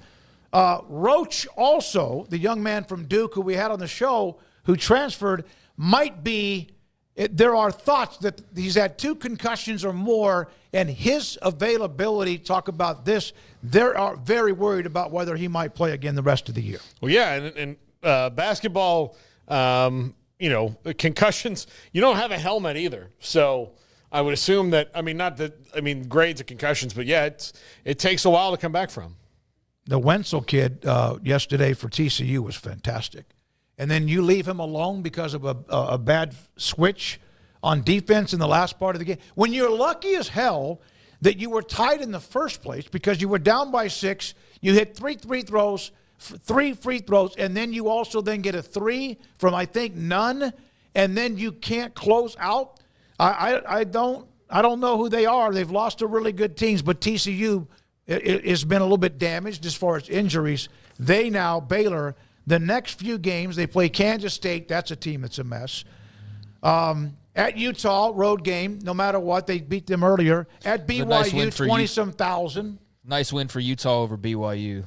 No, it was. Good feel-good win for them. Absolutely. Then you have Kansas at Tech. There are games on the schedule you can win because the Big 12 does have that little fish pond at the bottom that you might be able to feed off of. But one of those was in that, I called it the middle of the pond, which is what TCU has been. You cannot lose games at home. I don't care. You can't do it. They are faced in an uphill challenge. We might get Scott Drew this week. I've listened to Scott say it every press conference during the season since I've been here. You've got to win your home games and steal some on the road. Mm-hmm. And when you lose your home games, you put yourself in a position where now, so when you look at, okay, if we win all but one or two of our home games, we're good, right? Or one of our home games. We do this at home. Okay, then we have to go 500 on the road. Now you got to go over 500 on the road. Mm-hmm. And that's not, I mean, given the schedule now, especially in the 16-team Big 12, that you get any given year, going over 500 on the road is well, they're 1-2 on the road now. Losses to Iowa State, lost to Arizona, both double-digit losses. Then they, of course, had the win where they had to fight back after blowing a huge lead against Arizona State in Tempe. So this is going to be test the mettle of the coaching staff, Scott Drew, and also the players. I think the next level for teams and the next goal in the transfer portal era should be how long can you get guys together and keep them together for multiple seasons where the core of your team is together and not scattershot around. And if you can do that, you can probably have multiple season runs where you are pushing into the Final Four. If you can't do that, it's just going to be shooting up and shooting down all the time. Baylor has one of the top, from what's being reported and has been discussed, one of the top 5 NIL budgets in college basketball. And it's not working. I think they got some, they're never going to say they got some good dudes. Some of them very, very good, but there's something that's hit and missing. And if you're waiting on somebody to keep playing and he never keeps playing, the best ability is availability. Mm-hmm. And they've kind of struggled with that. And unfortunately for Langston, some of that has been just really unfortunate, as far as sometimes bizarre, like poked in the eye. Has to battle that the rest of his the ACL, as you mentioned, Paul, when he was a freshman. The year I think they won the national title when he was came the year to Baylor. after. The year after that, yeah. So, all right, Jerome Tang and Kansas State, they're in town on Wednesday night. That'll be interesting to see Jerome. Haven't seen him in a while, and they themselves need some wins also. How good is this Cooper Flagg guy at Duke before we take a break for top 5? It's pretty damn good. Golly, I saw. When I believe it was because of Edgecombe was on the team, the international games or some of that, the games getting ready, whatever. When he was just out of Duke, and I was like, my God, this guy's really, really good. He's better than really, really good. He's a fantastic player. So there we are with a couple of notes when it comes to the Big 12 in college basketball. All right, when we come back, the night of the national championship game, Notre Dame, Ohio State. We'll have a lot of coverage on that tomorrow. But Paul and his top 5. Richard Carr, Buick GMC Cadillac, they are the people you can count on for all of your automotive needs, whether that's buying a new vehicle, buying a pre-owned vehicle, just getting your car worked on. They can handle it all over at Richard Carr, Buick GMC Cadillac, and they've handled the taking care of your part for me on more than 2 occasions now. So if you're in the market for a new vehicle and you want to take care of your vehicle or you're looking to get into a pre-owned, as I mentioned, they can take care of all that for you. And my email just went down, my internet connection, so let me see if I can try to pull up their actual talking points here and get that for you as I was in mid-sentence. So let's see if this will work here. All right, so like I said, they'll take care of all of your needs for your vehicle, but right now it's a New Year, New Ride Savings event, and that means that all 2024 cars and trucks are priced to move. You can bring them a trade and make them an offer on dozens of new 2024 trucks and SUVs on the lot, and right now that includes saving $11,000 on a 2024 GMC Sierra SLT with a qualified trade-in. So again, 2024 cars and trucks priced to move, and with the trade, you can make an offer on dozens of new trucks and SUVs on the lot, like the 2024 GMC Sierra. But as I mentioned, if you're just looking to get your car worked on, get your oil changed, get your bumper fixed, anything along those lines, taking care of your car, they will help you take care of your vehicle. So get your year started right in a new ride or just in an upgraded ride at the New Year New Ride Savings Event at Richard Carr, locally owned, locally run, and a part of the community for over 40 years here in Central Texas. Do business in Waco with the dealership who gives back to Baylor and the Waco community. Deal with the people you can count on over at Richard Carr, Buick GMC Cadillac.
If you're looking for a wheeled cooler, this is the Arctic 52-quart ultralight wheeled cooler.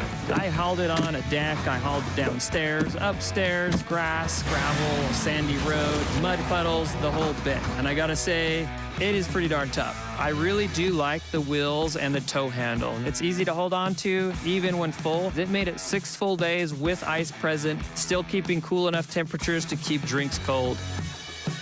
This is a great cooler. And if you're looking for a new wheeled cooler that tows really nicely, this is a great option.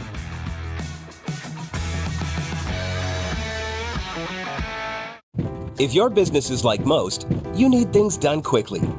But if you're still tying your critical applications together on multiple shared public networks, you've probably been feeling the slowdown. And that's no good for business. A private UPN fiber network can get you and your business moving at the speed of light.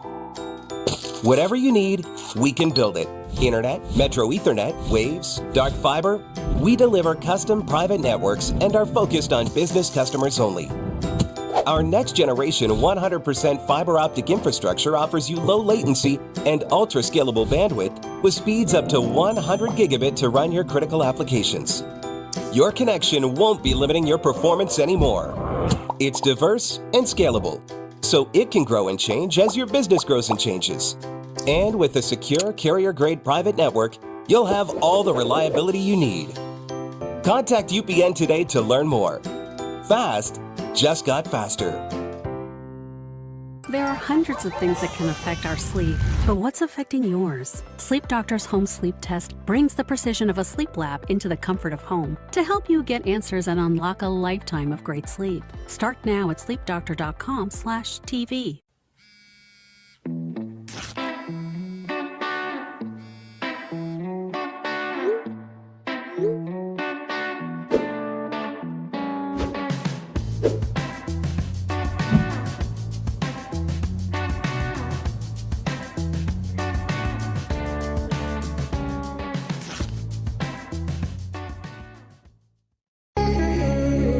It's time for Paul Catalina's Top 5, brought to you by Texas Beef House. Where's the best beef in Texas? Your house when you order from Texas Beef House. Unleash the flavor of Texas raised Wagyu. From our pasture to your plate, TexasBeefHouse.com.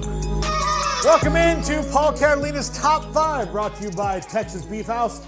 Today, top 5 things it's time for the world to admit, no matter how tough they may be. And number 5 is going to be hard for a lot of people. Ryan Day is an elite coach. At the end of tonight, he's either going to be 69-11 or 70-10 with a ring. So yeah, he hasn't beaten Michigan. All right, but he'll have a national title. He will have built one of the best rosters of the last 10 years in college football, yes, with NIL, but in the new structure, he figured out a way to solve his problem, after losing to Michigan the last few years.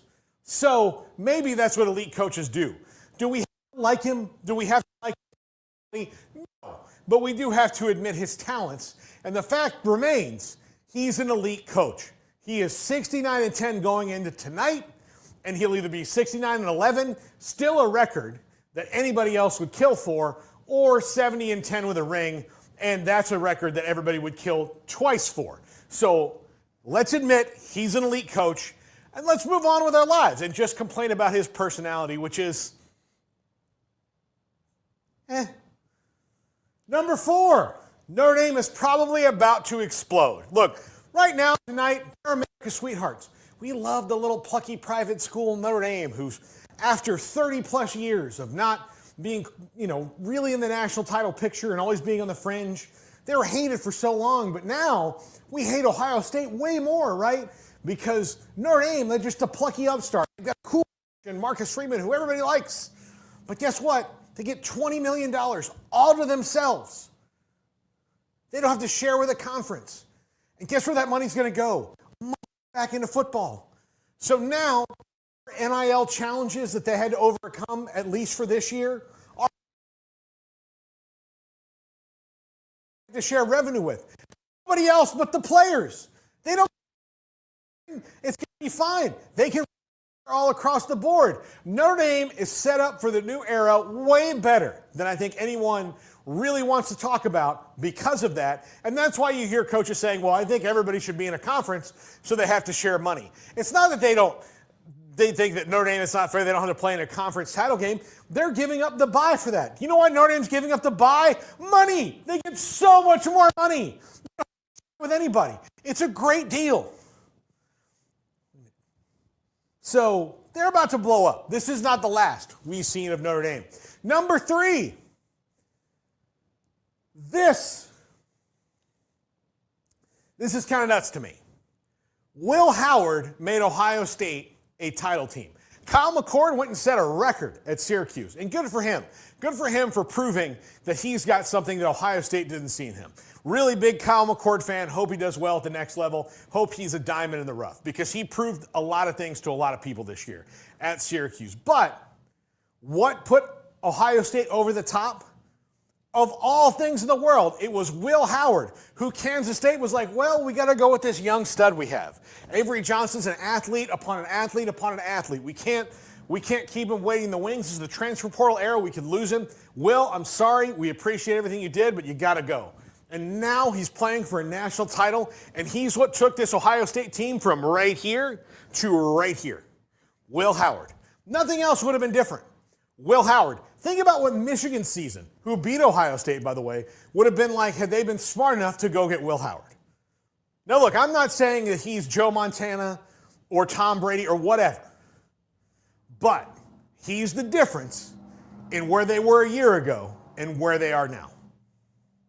And maybe Caleb Downs too, but Will Howard, right. Number 2, it's not about the leagues. We've lost it all in the message with the Big Ten and the SEC, kind of dominating the conversation when it comes to, who belongs in this thing. It's about the brands. Ohio State and Notre Dame are 2 of the biggest brands you could ever imagine. That's who's really driving this thing, the brands. Because in the SEC and the Big Ten, there are plenty of non-brands. What if this game was Purdue versus Vanderbilt? Still get good ratings. It's the national championship game. People would still be watching it. But those aren't brands. They're fantastic schools. You'd be lucky to go to it and be an alum of either one of them. But when it comes to football, nobody thinks of them when it rolls off the tongue. But when you hear of the SEC, the Big Ten, all this, no, this is about brands. So how can you make yourself? That's a question Oregon's been trying to years now, and they keep getting up and hitting the ceiling. Maybe one day they'll break through, but it is about your brand. Now, the league being better certainly helps your brand. Just ask the SEC, but it's about making your brand better. And how can you catch these other brands when they've got 100 years of lead time? It's tough, but it's about the brands. And number 1, a fight over the CFP is on the horizon. We already want to talk about reseeding and all that. And that's a fair argument. You want to make sure that these games are the best as possible. But why, after 1 year, would the Big 12, ACC, and anybody else give back any money they got from those buys? 3 of the teams were not power conference teams. Arizona State, Boise State, or 2 of the teams were not power conference teams. Arizona State and Boise State had buys. Why would they give that money back? Why? It makes no sense. And if the ACC is lucky enough to get it next year, why would they give that money back for no stipulations?